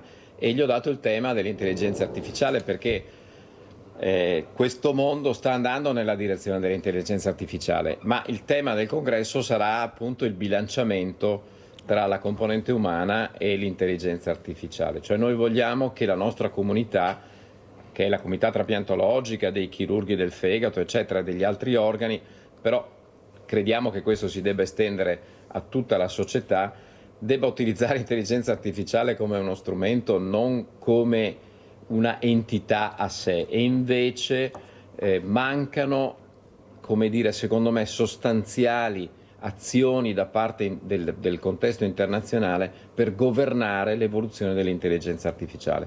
E quando l'intelligenza artificiale, che sta crescendo in maniera esponenziale in termini anche di capacità, prenderà il sopravvento, sarà troppo tardi per fare delle regole. Adesso io non voglio fare uno scenario catastrofico, però è all'inizio e io ero molto contento quando si è iniziato a parlare di OpenAI, cioè di una intelligenza artificiale sviluppata con programmi aperti, con le sorgenti aperte. Quando poi è diventata invece come dire, uno degli elementi di sfruttamento dell'area economica, lei capisce che il profitto ci impedisce di governare l'evoluzione di questi prodotti. Cioè i prodotti andranno nella direzione di quello che si vende di più, che non è un modo per sviluppare una delle rivoluzioni più importanti della storia dell'umanità. Quindi la mia grande preoccupazione è che non ci sia sufficiente capacità di governo della direzione che l'intelligenza artificiale sta prendendo, che è uno strumento straordinario. Noi lavoriamo tutti i giorni con l'intelligenza artificiale, soprattutto in sanità cambierà la vita di tantissime persone. Il problema è che non abbiamo ancora affrontato seriamente il governo di questi sviluppi, e non abbiamo affrontato seriamente il tema di come togliere il governo a un'economia di mercato che non si può occupare dello sviluppo di un tema così importante come l'intelligenza artificiale. Tanto è vero, io mi ricordo Papa Francesco che si era subito avvicinato per capire cos'era questa intelligenza artificiale. Mi sembra che stia proseguendo anche Papa Leone XIV, perché c'è l'etica, questa parola magica che però viene messa da parte per il business. Ecco, dove può portarci? Quanto mi può arricchire? E questa fa molta paura, perché noi abbiamo visto che purtroppo nascono sempre queste persone che poi vanno fuori di testa. Non basta mai niente, devono diventare sempre più grandi, sempre più ricchi, sempre più poi moriranno, non so, se si rendono conto che non sono eterni, perché non la compreranno mai quella, ricordatevi, non la comprerete mai. Però sono i messaggi di giovani che arrivano e questo mi spaventa molto. Questo giovane che va a scuola, come mi ha detto quell'insegnante, che non dà più compiti a casa perché li fa con l'intelligenza artificiale. Non sono più compiti, non sono più creativi e stanno manipolando, sono fragili questi cervelli, sono fragilissimi. A 18 anni devono ancora crescere, eppure li stanno manipolando a loro insaputa. Stanno strumentalizzando anche la crescita. Questo mi spaventa molto, professor Cillo, prego. sono paradossalmente un antimercato, pur essendo, come dire, il liberismo è stata una delle evoluzioni più grandi della nostra società, ci ha portato al benessere che viviamo oggi, però il mercato va guidato. Era stato detto con la crisi economica del 2008, lo ricorderete, il fallimento di Lehman Brothers, eccetera, cioè grandi eventi che il mercato non ha saputo controllare. Da giorno dopo si è detto adesso facciamo delle regole etiche della gestione della crescita, e queste non sono mai realizzate in realtà. Oggi ci troviamo di fronte allo spartiacque: o lo facciamo e diciamo dove il mercato può andare, perché l'accumulo di denaro in poche mani, voi avete visto la distribuzione della ricchezza, ormai si sta divaricando tra pochissimi e molti invece che hanno di meno, ma questo è un tema di equità nella distribuzione della ricchezza. Noi come trapiantologi siamo molto attenti alla distribuzione equa della risorsa, perché noi abbiamo pochi organi e dobbiamo darli un po' a tutti, per cui per noi è un tema etico che ci guida tutti i giorni, è proprio il mantra della nostra attività, e questo mantra non lo vedo nella società per come si sta sviluppando. Poi questi ragazzi si stanno staccando dalla realtà perché sono sempre più immersi in un mondo virtuale. Questo va molto molto male, lo vediamo, sono ragazzi che fanno fatica poi a prendere contatto con la vita di tutti i giorni. Dottor Malamazzi, comandante, allora rispondiamo anche al nostro Maurizio. E lei cosa si può fare, come si fa a prevenire tanti strumenti, ma alla fine poi queste macchine, quando saliamo abbiamo i cinematografi, cioè schiacciamo, non so, e poi ci dicono state attenti. Cioè, capisce che c'è, come dice il professor Cino, c'è qualcosa che va contro a quello che è veramente quello che si spiegano. A voce dicono una cosa, in realtà ne fanno un'altra e diventa sempre più pericoloso. Prego, comandante. Sì, allora, per rispondere al cittadino, capisco le esigenze che ci sono di personale. Purtroppo scontiamo tutte le forze dell'ordine il problema della carenza di organico, ma diciamo nelle amministrazioni locali non è tanto la capacità economica di poter assumere personale, perché insomma la maggior parte dei comuni nel Veneto sono comuni virtuosi. Il problema sta a monte, che ci sono delle norme a livello centrale che stabiliscono dei limiti di spesa per il personale, quindi al di là se il comune ha o non ha i soldi, più di tanto non si può assumere, perché ci sono degli indici, e quindi questo poi naturalmente si riverbera nella percezione di sicurezza, perché sicuramente la presenza di più pattuglie sul territorio dà una percezione di sicurezza diversa, anche se poi effettivamente i dati oggettivi invece dicono il contrario. Cioè, noi siamo uno dei paesi dell'Europa in cui l'incidenza della criminalità è in decrescita, parlo di criminalità in generale naturalmente, e quindi ci attestiamo tra i paesi anche più sicuri d'Europa. Però per contro c'è questa percezione di insicurezza che è dovuta al fatto di vedere magari poche divise in giro, specialmente in determinate situazioni, come può essere la sagra paesana o altro evento di piazza che naturalmente ogni comune cerca di organizzare per aggregare sempre di più persone e rendere vivibile il proprio territorio. Quindi sicuramente questo è un problema, è una sfida che dobbiamo cercare di affrontare nel futuro. Grazie comandante. Un'altra cosa importante, professor Cillo, che ho sentito da un rappresentante dell'AIDO, che purtroppo nel rinnovo o nella nuova carta d'identità i diciottenni sono quelli che donano meno. Purtroppo c'è questa realtà, i numeri che hanno dato, e io so perché hanno paura. Hanno paura perché non è stata abbastanza spiegato a loro cos'è la donazione, l'importanza della donazione. Allora, quelli che riescono a farlo è perché hanno o la mamma o il papà o il nonno che sono donatori, perciò ne parlano a casa, sanno già. E gli altri? Per quello io dico che bisogna aprire di più gli ospedali, bisogna farli entrare, ma non quando sono come, giustamente sì, universitari, licei, ma prima, Dobbiamo crescere all'interno di queste creature, di far capire loro come gira veramente il mondo, quali sono i valori. Io non ne posso più di sentire tutto questo silenzio attorno ai giovani. La scuola non è solo didattica, vogliamo capire che loro sono più in là. Ma vi rendete conto come maneggiano questa nuova tecnologia? Voi che date ordini, questi diciamo a casa, questi genitori, questi che sanno tutto, i professoroni. Professor Cillo, non è che dobbiamo intrigarli di più anche in questo, perché hanno paura, non sanno. Io quando sento la telefonata, ma sono veramente morto?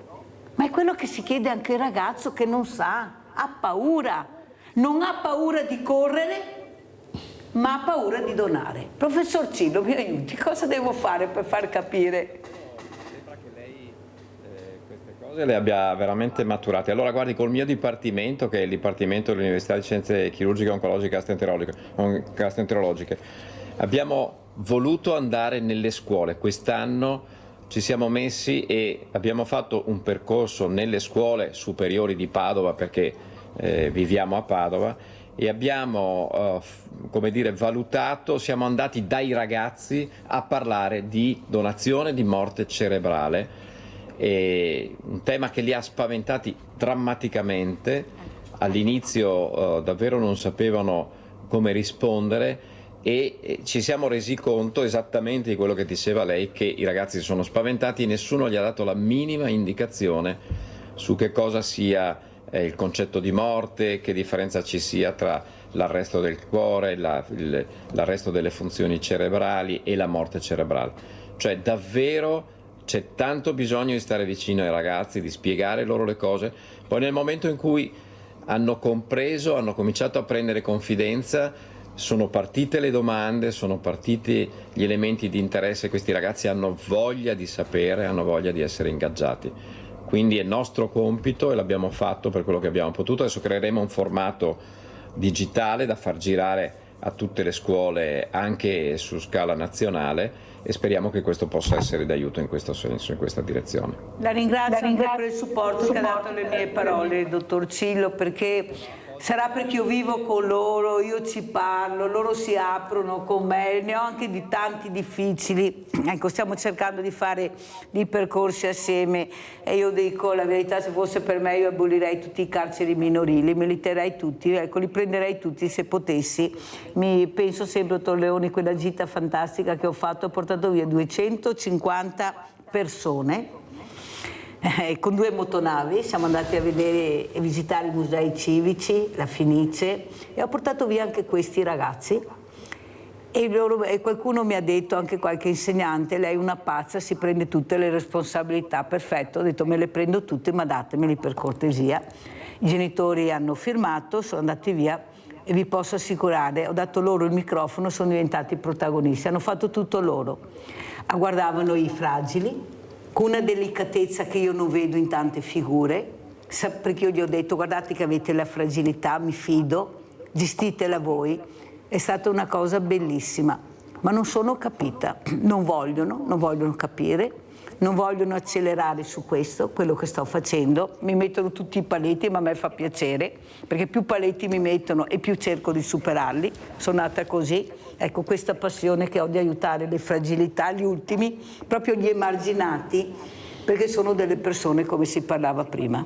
Io non metto etichetta, guardo la persona e se ha bisogno di aiuto io l'aiuto. Prego, professore. No, volevo ringraziarla per questo e dirle brava, e le dirò qualche docente ci ha detto però così ci fate ritardare il programma del corso di studi, cioè ancora alcuni docenti purtroppo sono legati allo svolgimento del programma e non capiscono che questi ragazzi, come si fa in Nord Europa, hanno bisogno di essere coinvolti, di essere messi al centro, e del programma sì, si potrebbe fare a meno in qualche frammento e invece lasciare più spazio a questi ragazzi per la creatività, per l'interazione, per sentire le loro idee. Quindi molto brava, questa è la direzione da prendere.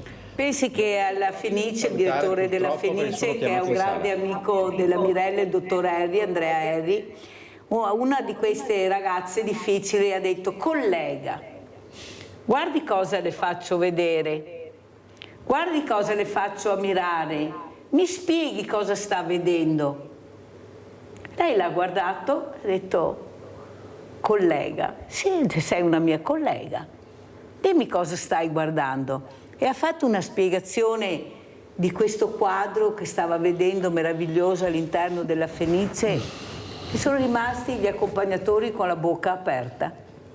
Lei era riuscita ad andare oltre quello che loro pensavano che fosse. E allora il direttore generale, che ha una sensibilità unica, ha dato questa spilletta ed è diventata socia della Fenice.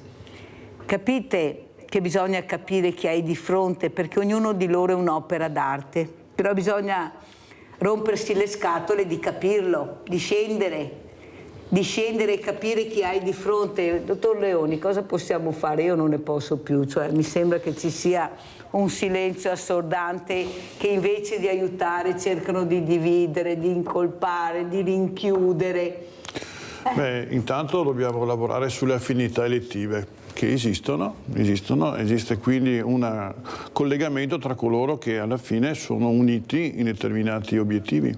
Alla fine, in questo caso, la promozione culturale a tutti quanti i livelli, quelli che si possono fare nelle scuole, che partono dalle famiglie, dall'educazione delle famiglie, che probabilmente è stata molto carente, anche per quanto riguarda il rispetto degli insegnanti, tra virgolette, che siamo sui giornali ogni giorno da questo punto di vista qua. E poi sì, dare anche, come diceva il professor Cillo, anche delle opportunità di crescita culturale un pochino più allargate, diciamo, delle informazioni concrete, perché fuori dalla scuola dopo, diciamo, i ragazzi al giorno d'oggi, negli ultimi 10-15 anni, vivono, dicevamo prima, in una realtà virtuale che forse loro considerano più piacevole e sono più disadattati a vivere, non tutti per fortuna, la realtà, quella concreta, che è fatta di lavoro e sacrificio. Quindi un aggancio anche con dei leader, delle opinion leader, di qualcuno che li porti, che dà le opportunità anche di vedere dei percorsi alternativi, questo, diciamo, è un obiettivo per dare una mano anche alle famiglie, agli insegnanti, a un indirizzo per quanto riguarda le nuove generazioni. Però tanti, bisogna dire la verità, che sono anche bene indirizzati, per la verità, per fortuna.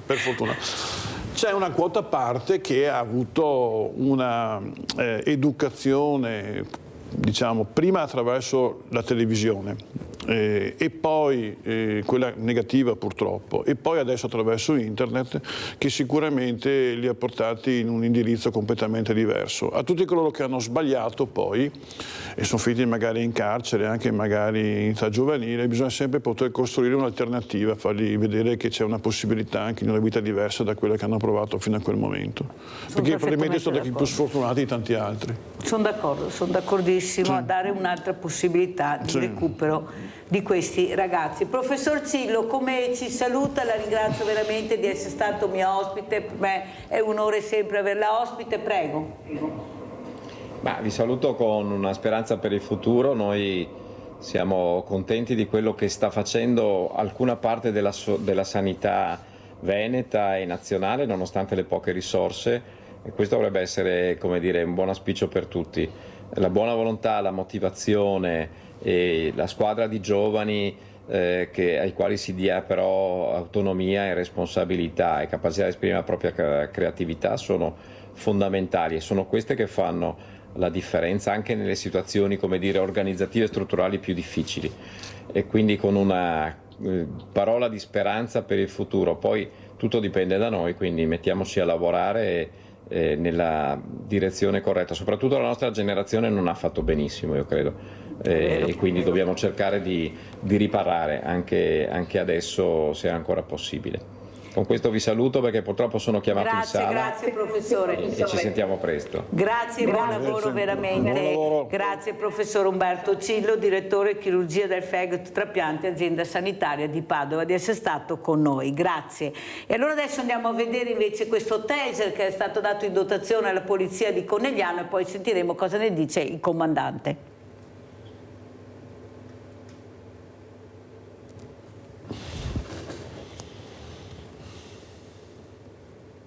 È un deterrente per chi vuole delinquere, ma è anche uno strumento a tutela dei nostri agenti, perché oggi più che mai dobbiamo pensare anche alla loro tutela personale e delle loro famiglie. Primo comando di polizia locale in provincia a dotarsene è arrivato a Conegliano il taser. 4 gli strumenti di cui potranno disporre le pattuglie in uscita sul territorio, 20.000 euro la spesa sostenuta dal Comune, con gli agenti che hanno seguito un apposito corso di formazione e 2 che sono diventati istruttori a loro volta. Pistola, spray urticante, bastone telescopico, bodycam, ora anche il taser, scariche da 5 secondi per neutralizzare soggetti pericolosi per gli agenti o per i cittadini. E solo il fatto che si estragga il taser, come diceva il comandante oggi, porta nel 90% dei casi al fatto che chi ti trovi davanti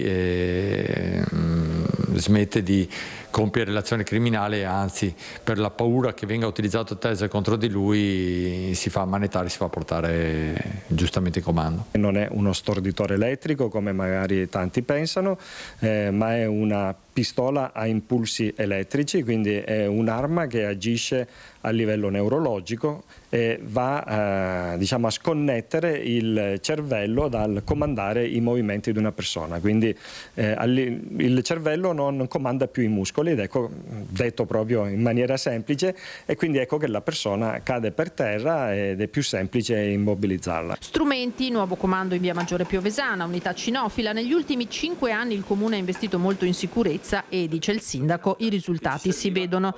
I vigili, ribadisce Chies, devono potersi difendere trovandosi di fronte di frequente soggetti da contenere, come il 29enne romeno che proprio nelle ore in cui si presentava il taser si è avventato contro gli agenti all'esterno di un supermercato di Susegana dove stava disturbando i clienti. Non ha voluto farsi identificare, era molto agitato e ha reagito colpendo con uno schiaffo degli spintoni il collega per poi guadagnarsi la fuga. Intercettato, è stato sottoposto a fermo e rinchiuso in camera di sicurezza in attesa delle decisioni del magistrato. Abbiamo Sebastiano da Abano prima di commentare questo servizio con gli ospiti. Prego Sebastiano. Buongiorno signorina, lei buongiorno. è ospite. Buongiorno, appunto ho visto questo servizio che ha appena mandato. Allora io dico, quando la polizia locale magari o la polizia di Stato, i carabinieri, chi è delle forze dell'ordine, se spara con questo laser e qualcuno soffre di cuore e muore di infarto, che facciamo? Indaghiamo anche i poliziotti? Io spererei di no, per semplice motivo, noi dobbiamo capire che quando c'è un conflitto anche a fuoco con delle armi vere, come è successo in Puglia a quel povero carabiniere che era quel giorno l'ultimo giorno del suo lavoro e purtroppo ci ha lasciato la vita. Io dico, non ci può essere che i poliziotti vengono indagati come atto dovuto. No, non ci deve essere atto dovuto, perché un conflitto a fuoco tu non puoi dire aspetta ma mi condannano, non mi condannano. In quel momento succede un conflitto a fuoco e naturalmente io dico, se un poliziotto uccide a un delinquente, purtroppo quel poliziotto non deve essere assolutamente indagato perché c'è un conflitto a fuoco. Magari dicono sì, ma è per tutelare le forze dell'ordine. No, tu non lo sai tutelare le forze dell'ordine, perché quando uno viene indagato intanto si deve prendere l'avvocato a spese del poliziotto intanto, e comunque prende anche magari in quel periodo lo stipendio. Quindi io dico, quando c'è un conflitto a fuoco non ci deve essere un atto dovuto, un'indagine sulle forze dell'ordine, perché senza le forze dell'ordine noi non avremo la libertà di poter camminare liberi e tranquilli nelle proprie città. E mi dispiace e do un abbraccio alla famiglia di quel poliziotto, di quel carabiniere ucciso in Puglia. Mi scusi signora Mirella e saluto a non lei. devi scusarti, anzi mi fa piacere averti sentito Sebastiano, grazie. Allora comandante Malamazzi, siamo in chiusura, come commenta questo servizio, la telefonata di Sebastiano e come ci saluta? Allora il taser è stato uno degli ultimi strumenti che sono entrati a far parte della nostra dotazione. Ecco, a livello cardiologico credo che siano difficili i problemi, proprio perché il taser non è uno storditore elettrico, quindi non agisce diciamo, a livello muscolare diretto, ma bensì va a intercettare a livello neurologico appunto quello che è detto in termini semplici, proprio per farlo capire a tutti i telespettatori, quindi non in termini tecnici, scientifici o medici, si va proprio a disattivare il comando al muscolo e quindi la persona cade. È indolore perché subito dopo che finisce l'effetto, a differenza di uno storditore, non c'è nessun dolore, non c'è nessuna traccia sul corpo, quindi non crea assolutamente lesioni, se non il dardo, che è un piccolo arpioncino come una spina di una rosa, se non addirittura ancora più piccolo, quindi un piccolo buchetto che a livello di pelle, quindi niente di più. Quindi è sicuramente importante perché lo utilizziamo per difendere noi, ma anche per difendere altre persone quando ci sono dei soggetti, degli antagonisti che sono molto agitati.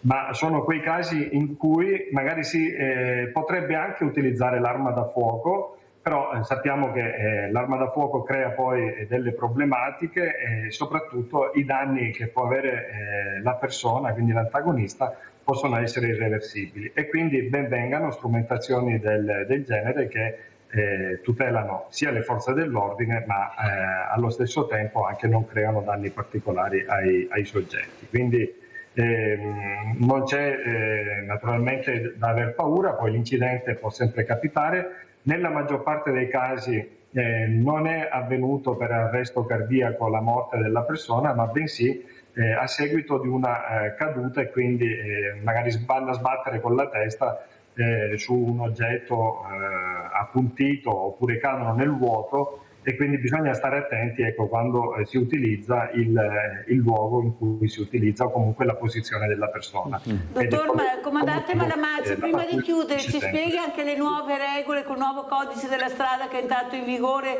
specialmente per quanto riguarda l'alcol, i monopattini, prego. Ma per quanto riguarda le nuove regole del codice della strada, sicuramente sono importanti, però ancora oggi c'è parecchia indisciplina, soprattutto con il monopattino, quindi non passa giorno che non si legge su qualche pagina di giornale di incidente proprio con il monopattino.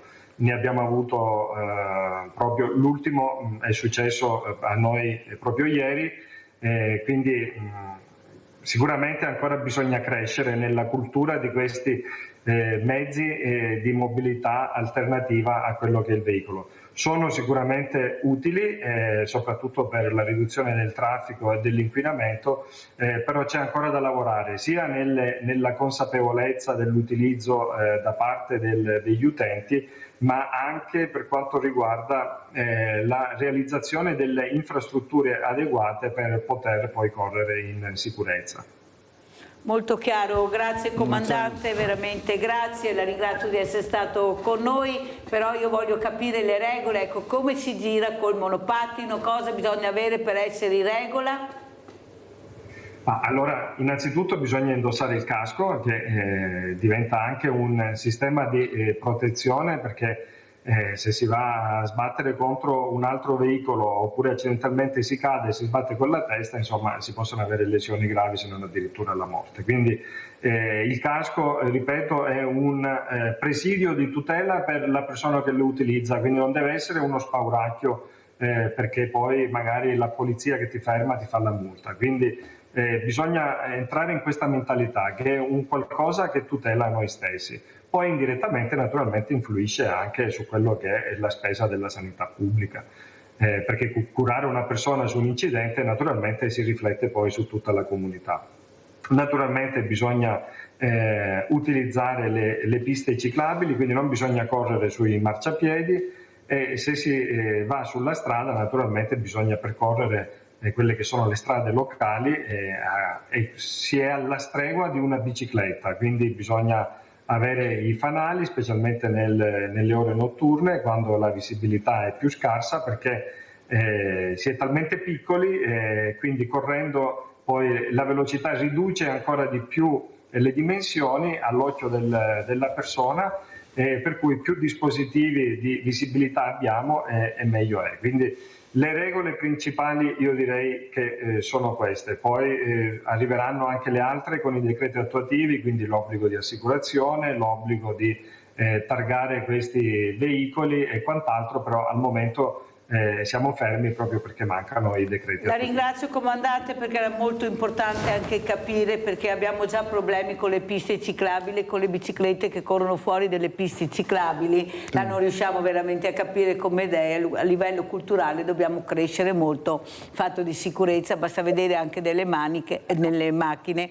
e le persone sedute dietro non mai mettono le cinture, non c'è niente da fare. Se voi mi dite che non è vero, ecco, io non vedo nessuno che ha le cinture quando sale dietro nella macchina, pochissimi, rarissimi. Grazie veramente, grazie al comandante Malamace, Claudio Malamace, comandante della Polizia Locale di Conegliano, di essere stato con noi, grazie. Sentiamo come ci saluta, e ringrazio il dottor Giovanni Leoni per essere rimasto qui. Sì. So che faceva piacere salutare anche il professor Cillo. Come ci saluta, dottor Leoni? Ma io volevo dire una battuta sull'intelligenza artificiale che abbiamo citato. Prego. Alla fine dobbiamo ricordarci tutto che sono solo dei programmi molto evoluti, che si basano anche su dei chip, su dei processori che sono sempre più piccoli e sempre più performanti. Quindi la capacità di calcolo è la grande novità, che deve essere guidata chiaramente poi dalla possibilità dell'uomo. È stata applicata in particolare nelle parti visive, quindi per la medicina, per la radiologia, per la dermatologia, con degli ottimi risultati, però sempre con il confronto con quello che è la guida umana. Non ne riesco neanche a immaginare come venga utilizzata a livello dell'industria bellica, che è la grande sfida e dove ci sono probabilmente gli investimenti, diciamo, più importanti attualmente, però per quanto ci riguarda come medici, come pazienti, io sono convinto che sarà sicuramente un'arma in più, progressiva, con ovviamente l'interfaccia umana, perché saremo sempre fondamentali anche noi per parlare con i pazienti e come interpretare anche i dati, però la vedrei dal punto di vista assolutamente positivo come capacità intellettuale potenziata. Grazie, grazie anche al dottor Giovanni Leoni, presidente della Federazione CIMO, si occupa appunto di sanità, di chirurghi, di medici, perciò più di così noi abbiamo detto tante cose anche questa mattina. Grazie, grazie, pubblicità.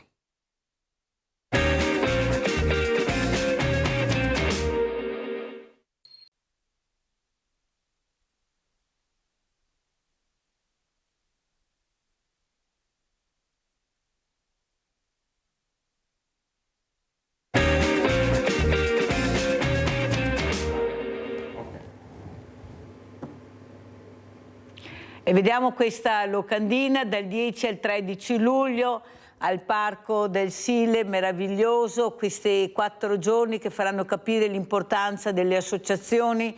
Più di 120 associazioni si sono iscritti per cercare di dare questi messaggi anche ai ragazzi, con lo sport, con la cultura, con l'arte, con la convivialità. Allora ringrazio e saluto Francesco Gallo, referente associazione Polaris, che si occupa anche di sport, di ping pong, questo bellissimo sport che è diventato a tutti gli effetti uno sport, e soprattutto ecco, cosa si può fare per cercare anche di incrementare di più ecco, questi ragazzi anche con queste discipline sportive. E saluto anche Mauro Sartorel, referente GILS per il Veneto, ancora malattie rare. Grazie anche a lei Sartorel di essere qui con noi. All'inizio abbiamo avuto la Fondazione Mauro Baschirotto con Anna Albarello Baschirotto che è stata con noi, sentiremo anche le sue riflessioni per quanto riguarda le malattie rare. Allora abbiamo visto questa locandina, Gallo, alla quella parteciperà anche la sua associazione. Quanto importante è partecipare, cercare di fare squadra, intrigare questi ragazzi con delle discipline che sono divertimento, gioco, inclusione. Prego. Allora, intanto ringrazio l'assessore di Silea, Francesco Biasini, per l'opportunità di venire qui da voi, e ringrazio voi per questa intervista in diretta. Sì, come diceva lei, è importante per i ragazzi, per questa 4 giorni al Parco del Sile, con questa associazione di Polaris che abbiamo messo su. È importante che passi questa cosa dell'inclusione con questi ragazzi, perché io ne faccio parte avendo una disabilità, mettendo appunto a disposizione questo gioco che è diventato a tutti gli effetti uno sport nazionale e anche mondiale del ping pong, per poter appunto far squadra e far capire che qualsiasi ragazzo che ha una difficoltà non si deve sentire, e noi del territorio, tutto il mondo, non dobbiamo escluderlo, perché tutti possono arrivare col motto io posso, io voglio, e uniti si vince, è il nostro motto, che tutti assieme ce la possiamo fare. Cosa vuol dire Polaris? Cosa vuol dire questo nome? Polaris è un nome di un'associazione del parco a Silea, che dà l'opportunità a tutti i ragazzi di avvicinarsi per qualsiasi cosa, il calcio, il ping pong, e far gruppo insieme a noi come persone, per non sentirti escluso, non sentirti inferiore a nessuno. La parola inclusione, secondo te, Francesco, è una parola che veramente ha un significato, o si fa ancora fatica di includere, di essere inclusi? Sì. Com'è la situazione? Allora, secondo me, da quello che io vedo e anche da quello che ho passato anch'io con le difficoltà nel mondo del lavoro, di essere inserito e cercare un posto che possa essere adeguato a me, sì.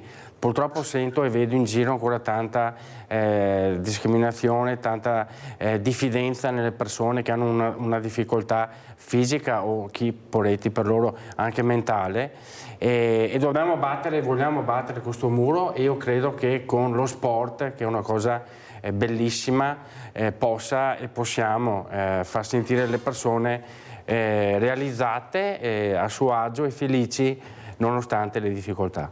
Allora, la società fa fatica a includere, perché io sono convinta, Francesco Gallo, che anche certe famiglie fanno fatica a fare inclusione.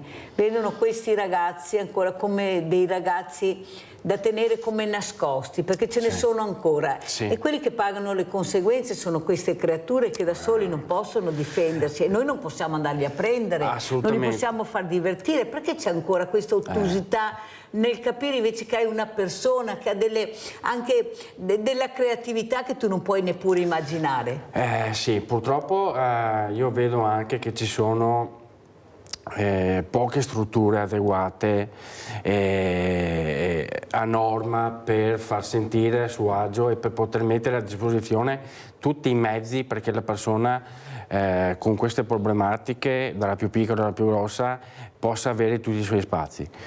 Come dice lei, sono d'accordo, è vero, anche i genitori tengono nascosti i propri figli per avere la paura di affrontarsi con il mondo fuori dalla porta, avendo questo problema. E secondo me i genitori, se si affacciassero a noi come associazioni, o anche a altre più grandi, che ce ne sono in giro, avrebbero anche loro una felicità a vedere i propri figli assistiti da persone valide che possono competere per sistemare e per anche far star bene il figlio della persona che viene portata lì praticamente. Perché se loro non ci aprono le porte non c'è niente a fare, noi non possiamo andarli a prendere, neanche non li conosciamo. Assolutamente. Grazie veramente Francesco. Allora andiamo a vedere anche questo video sulla sclerosi sistemica che ha portato Mauro Sartorelli, poi sentiremo e lo commenteremo. Silvia è una paziente di Forlì e cura la sclerodermia da 6 anni all'ospedale Pertini di Roma.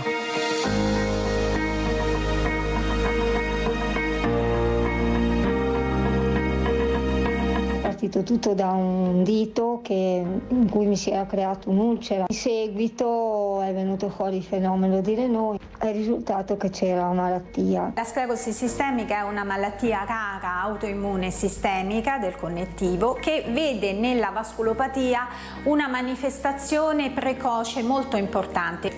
Il fenomeno di Raynaud è un fantastico campanello d'allarme che permette al paziente di accedere ad un esame strumentale molto specifico, che è l'esame capillaroscopico. La videocapillaroscopia ci permette di individuare le alterazioni morfologiche dei capillari cosiddette specifiche, perché sono caratteristiche della vasculopatia sclerodermica, cioè la presenza di questi anse giganti, questi megacapillari, permette di identificare in quel paziente col fenomeno di Raynaud un quadro di vasculopatia che deve essere assolutamente trattato. oltre che avviato ad un iter di completamento diagnostico. Questo percorso interdisciplinare vede la collaborazione di più branche specialistiche. Qui al Pertini abbiamo la fortuna di poter studiare dei pazienti già selezionati in modo adeguato e in modo estremamente specifico dal percorso che nasce per la sclerodermia. Avere una classe come questi pazienti che hanno già una storia clinica ben determinata ci permette di fare una diagnosi molto precoce e di dare una terapia la più adeguata possibile. Una malattia veramente complessa, molto invalidante e che colpisce sia l'aspetto fisico della persona ma anche quello psicologico, perché ti vedi il fisico modificato, il viso cambiato. Dietro il malato c'è una persona con i propri progetti, i propri sogni, la propria realizzazione. Il nostro compito da psicologi è proprio quello di sostenere la paziente nel percorso della malattia, quindi fornendo sia un supporto psicologico che sia anche relazionale. Dobbiamo entrare nel concetto che la malattia rara deve interessare tutti e la conoscenza degli allert iniziali deve essere conosciuta in modo tale da riconoscere i pazienti che devono essere inviati. Apri le mani, guarda le dita, aiutaci a vincere la sfida. Allora, prima di sentire Mauro Sartorelli abbiamo Elena in linea. Ciao Elena. Sì, salve, salve. Prego. Sì, allora io ringrazio intanto per l'opportunità. Io sono mamma di un bambino affetto da una malattia rara, la distrofia muscolare di Duchenne, e sono presidente di un'associazione nata da poco proprio per tutelare i diritti dei pazienti e per finanziare progetti di ricerca per questa malattia, che è una malattia ad oggi purtroppo ancora incurabile e degenerativa. Ringrazio Mauro Sartorelli per l'invito. A breve avremo insieme un evento, dopo magari parlerà lui insomma un po' meglio, proprio per sostenere le attività della nostra associazione che vuole aiutare questi pazienti affetti appunto da una malattia rara, che non è così rara perché colpisce un neonato maschio ogni 5.000. E niente, questa malattia ha cambiato radicalmente la nostra vita, però insomma ci stiamo dando da fare nel nostro piccolo per cercare insomma di migliorare il futuro. Grazie cara Elena, grazie della telefonata, di questo intervento. Allora Sartorelli, l'importanza di fare squadra, di far conoscere, di capire, di intrigare. Prego Sartorelli. Intanto buongiorno a tutti, a te in particolare Mirella e a tutti i telespettatori. Ho chiesto di poter far intervenire Elena, ma mi piacerebbe che tu l'avessi anche come ospite magari in un'altra trasmissione, perché proprio qui recentemente ho conosciuto questa giovane mamma a cui poco tempo fa al suo figlio, un bambino di 5 anni e mezzo, oggi ne ha 7, è stata riscontrata questa malattia, la peggiore malattia di distrofia muscolare. Purtroppo non ha anche grandi vie di sviluppo, perché l'età massima raggiungibile sono 30 anni con la situazione medica di oggi, per cui è una situazione veramente difficile. Io, anche se faccio parte del GILS, anche se lavoro mi impegno per la sclerodermia sistemica, quando sono davanti a questi fatti purtroppo non riesco a stare fermo, a stare zitto, e voglio veramente dare una mano a questa giovane coppia e a questo ragazzino che è un piccolo demonio, ma purtroppo i muscoli si stanno rimpicciolendo a tal punto che farà fatica a camminare, farà fatica a muoversi, verrà messo in una sedia a rotelle e così via. Adesso inutile spiegare tutto. Allora io chiederei a Elena veramente di lasciarmi il contatto in maniera che la chiameremo, la faremo, ecco, se ha piacere di venire ospite qui a Sveglia Veneti, per cercare di andare oltre quella che è una semplice telefonata, ma far capire l'importanza di quello che si parla, di quello che si dice e di quello che si può fare. L'unica perplessità, Elena, che ho e che si parlava anche prima con Anna Alberello Baschirotto, che noi creiamo sempre altre associazioni, ulteriori associazioni, però dobbiamo fare squadra, dobbiamo unire le forze e cercare di centrare l'obiettivo, che è quello di essere ascoltati e supportati anche dalla politica, perché non c'è niente da fare, dobbiamo arrivare alla stanza dei bottoni, e per arrivare nella stanza dei bottoni dobbiamo avere i numeri, perché in politica i numeri contano. Se hai i numeri sei ascoltato, se non hai i numeri non vai da nessuna parte, e lo dimostrano anche le malattie rare, tantissime, ma ognuna con pochi numeri, e così passano il cerino. Abbiamo creato questo villaggio delle associazioni che partirà dal 10 al 13 luglio, si sono iscritte più di 120 associazioni, dalla sanità allo sport, all'arte e alla cultura, per fare squadre, per far capire che ci siamo e che conteremo. Cosa ne pensi, Elena? No, assolutamente è vero quello che dice. Per quanto riguarda la nostra associazione ci occupiamo anche di advocacy, quindi quella che è proprio la difesa dei diritti dei pazienti che vengono spesso purtroppo calpestati, e quindi sono importanti i numeri ed è molto importante un ascolto della politica a queste tematiche, perché purtroppo ancora nel 2025 lottiamo per molti diritti, anche per il diritto all'accesso ai farmaci, il diritto ad avere delle città accessibili, e quindi assolutamente poi molte battaglie possono riguardare più malattie rare, perché le problematiche possono essere anche simili.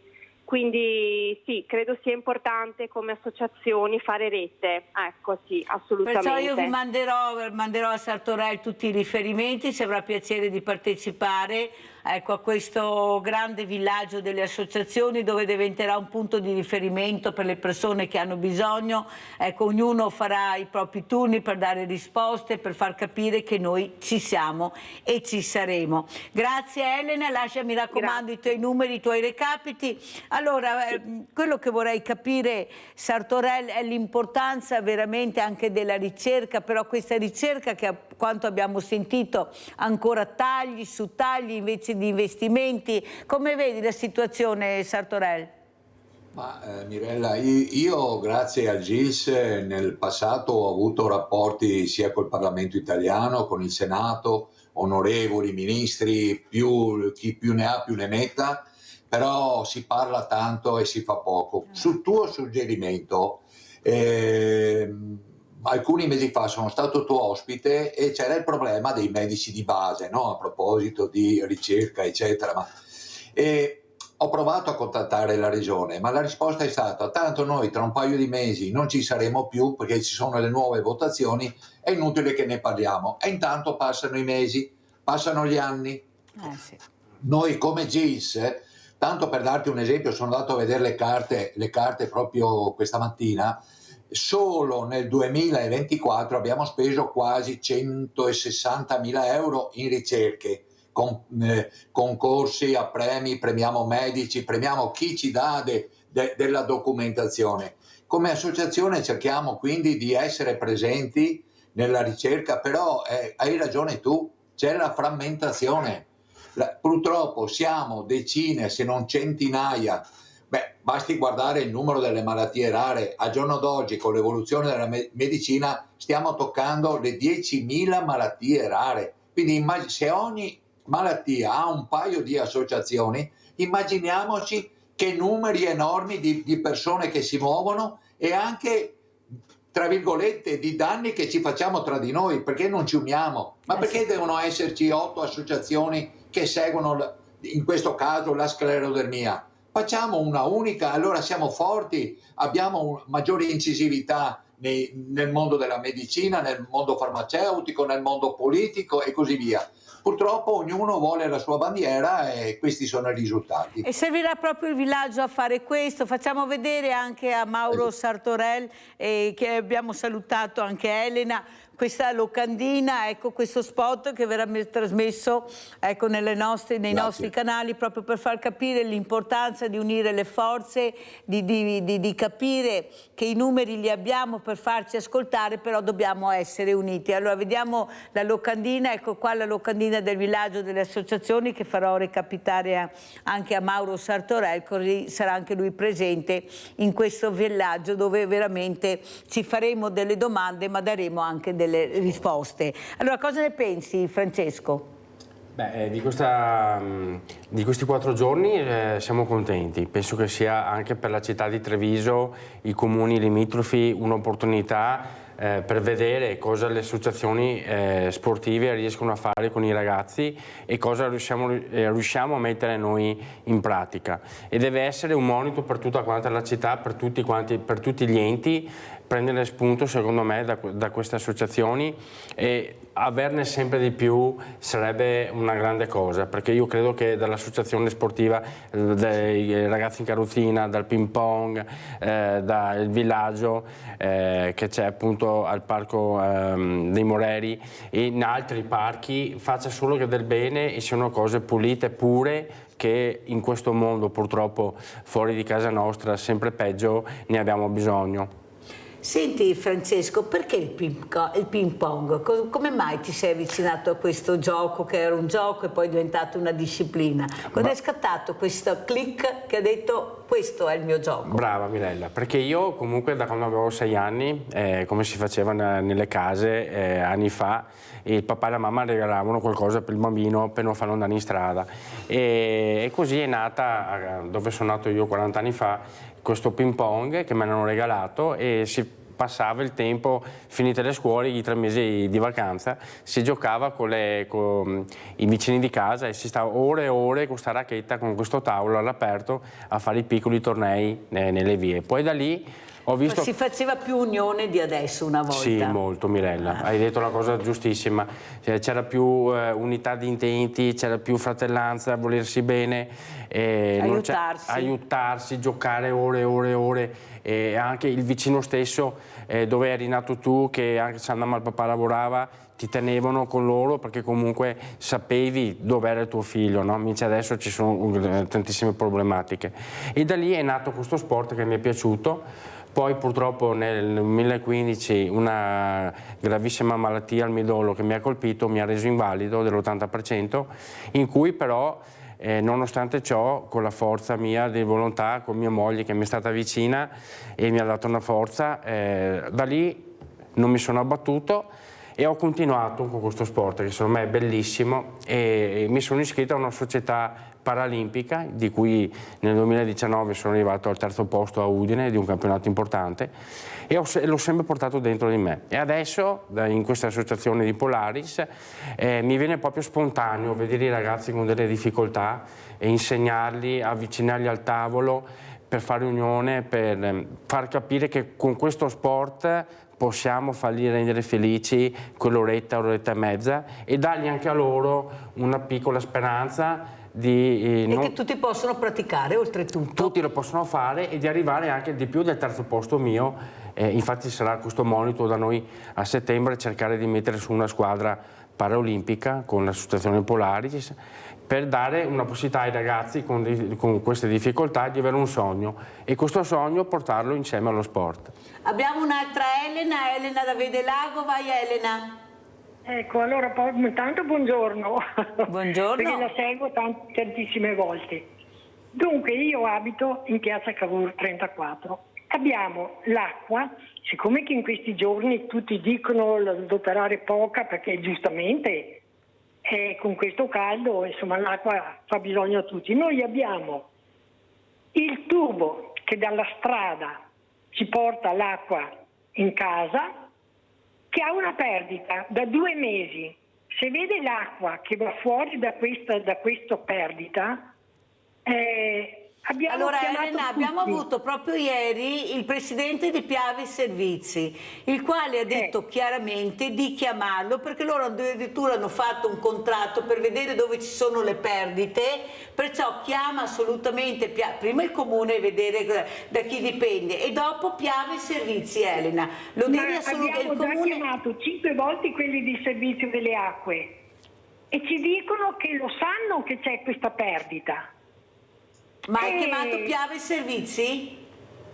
Beh, è la signora qui accanto, perché siamo 2 famiglie. Ecco, allora scriviti questo nome, Piave Servizi, lo trovi appunto in internet, chiami e senti cosa ti dicono, Piave Servizi. Grazie Piave Elena Servizi. della segnalazione che hai fatto, perché serve anche questo Sveglia Veneti. Certo. Allora sentiamo Sartorel, quello che ha detto Mauro è importante, ecco, far stare assieme, capire di essere inclusivi, anche nella malattia si può essere inclusivi, questi bambini che devono giocare, ecco, questo bambino ad esempio che non sta mai fermo magari col ping pong si divertirebbe. Cosa vuoi dire Mauro Sartorel?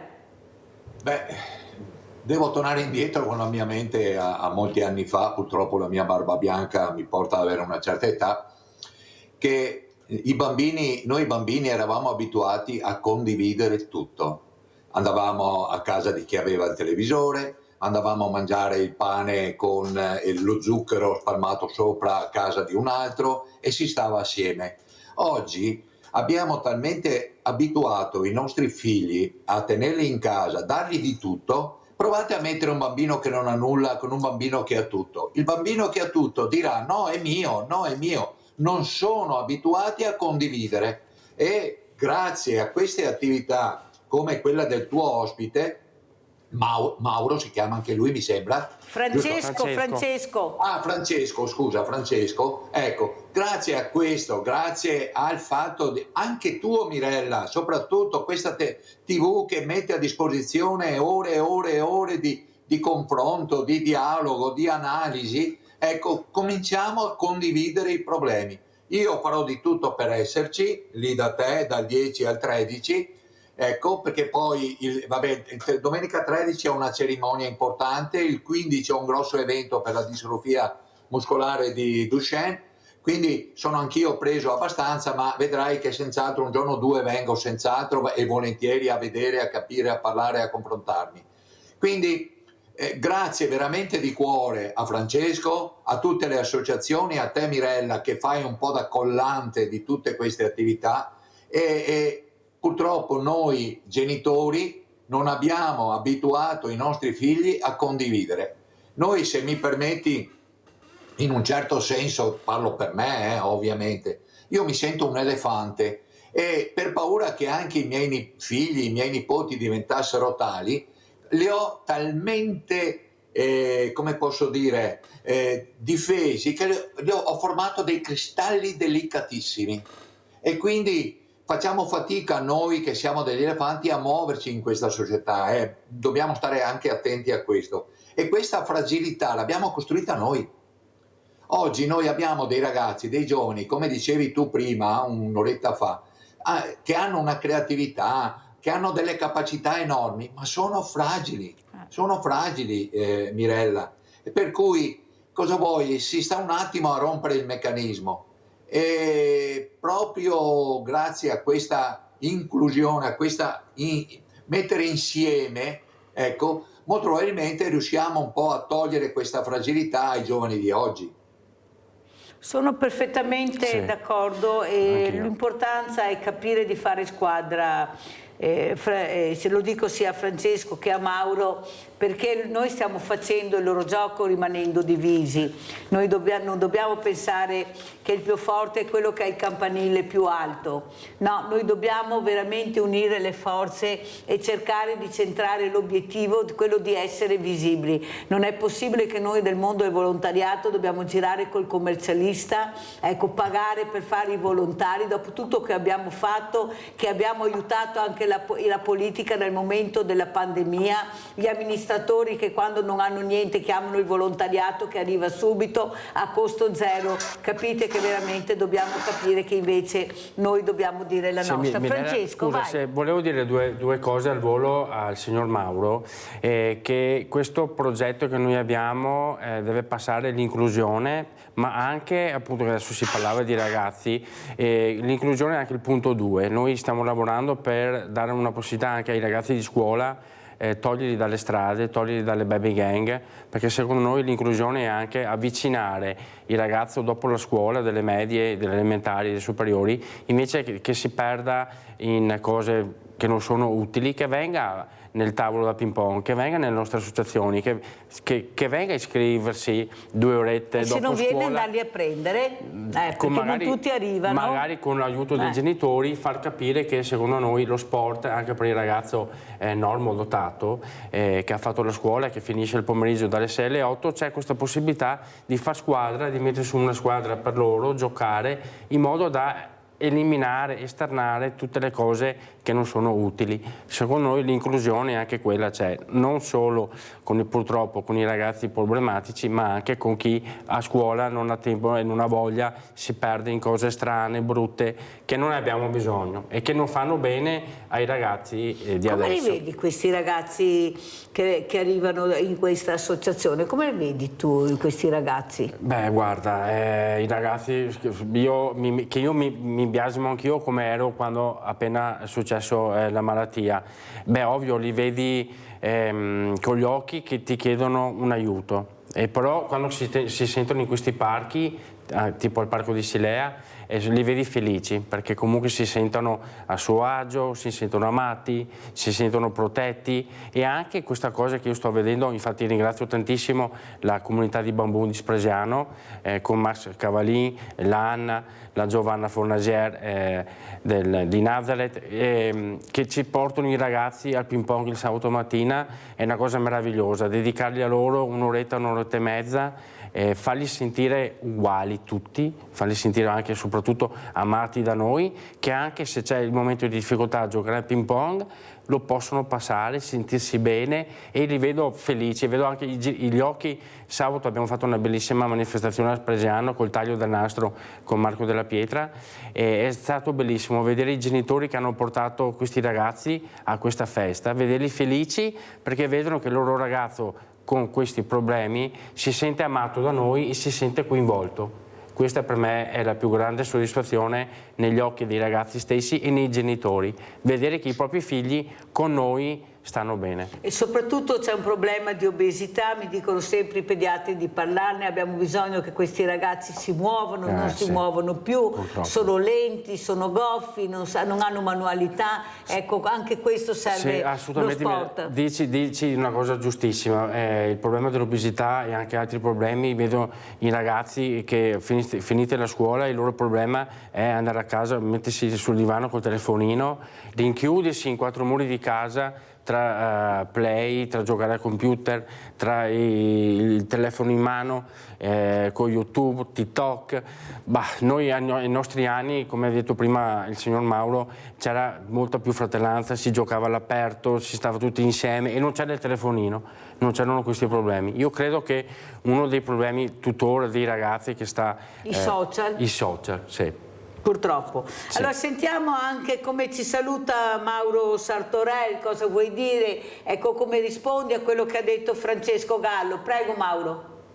Innanzitutto condivido appieno quello che diceva prima il signor Francesco, combinazione, apro e chiudo una parentesi velocissima, mio figlio gioca a ping pong, solo che ogni anno cambia società perché cambiano categoria, cambiano posti eccetera, però è un ambiente, quello del ping pong, bellissimo, perché sento che organizzano feste, incontri eccetera, per cui a parte ping pong tutto lo sport è sano, è bello e fa inclusione. Assolutamente.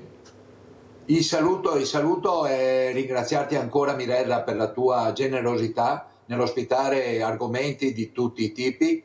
Un saluto anche a Francesco, signor Francesco, che spero di conoscere qui il 10 e l'11 luglio. Certo. E un abbraccio a tutti i telespettatori. Ricordatevi però di, nel vostro piccolo, aiutate anche voi stando a casa con una piccola donazione, con una telefonata, con qualsiasi cosa. Il mondo del volontariato ha bisogno di tutti. E hai fatto bene a dirlo. Sentiamo, grazie a Mauro Sartorel, sentiamo come ci saluta Francesco Gallo, veloce, prego Francesco. Un augurio a tutti quanti di vedervi in questi 4 giorni, di avvicinarsi a questa manifestazione che sarà un evento bellissimo per la città, e avvicinarsi il più possibile, giocare, divertirsi, non aver paura di niente, e vi aspettiamo a braccia aperte. E io ringrazio, grazie Francesco Gallo, referente Associazione Polaris, grazie a Mauro Sartorel, referente GIS per il Veneto, grazie di essere stati con noi. Ecco, incrociamo le dita, andiamo avanti e vedrete che prima o poi ce la faremo ad abbattere questo muro di gomma che ha sempre fatto tornare indietro le associazioni e che non sono riuscite a fare squadra. Grazie.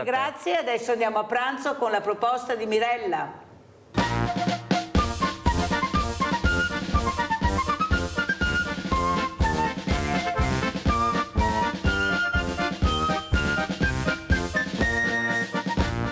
Bentornati con noi anche oggi.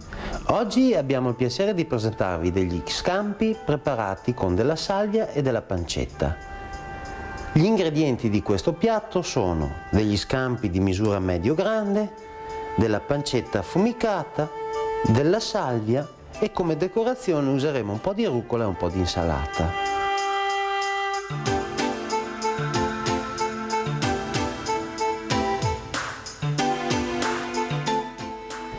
Iniziamo la preparazione del piatto prendendo i nostri scampi e sgusciandoli.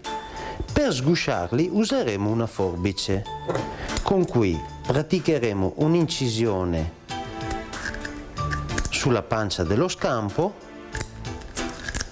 e taglieremo anche la parte della testa in questa maniera, in modo che il calore, quando porteremo in cottura lo scampo, sarà uniforme su tutto il prodotto. Poi con molta calma e delicatezza sgusceremo questa parte di scampo lasciandogli l'ultimo pezzettino, quello della coda. Vedete? Piano piano, con delicatezza, togliamo la corazza di questi scampi e cerchiamo qui in ultima di mantenere la coda. Ecco.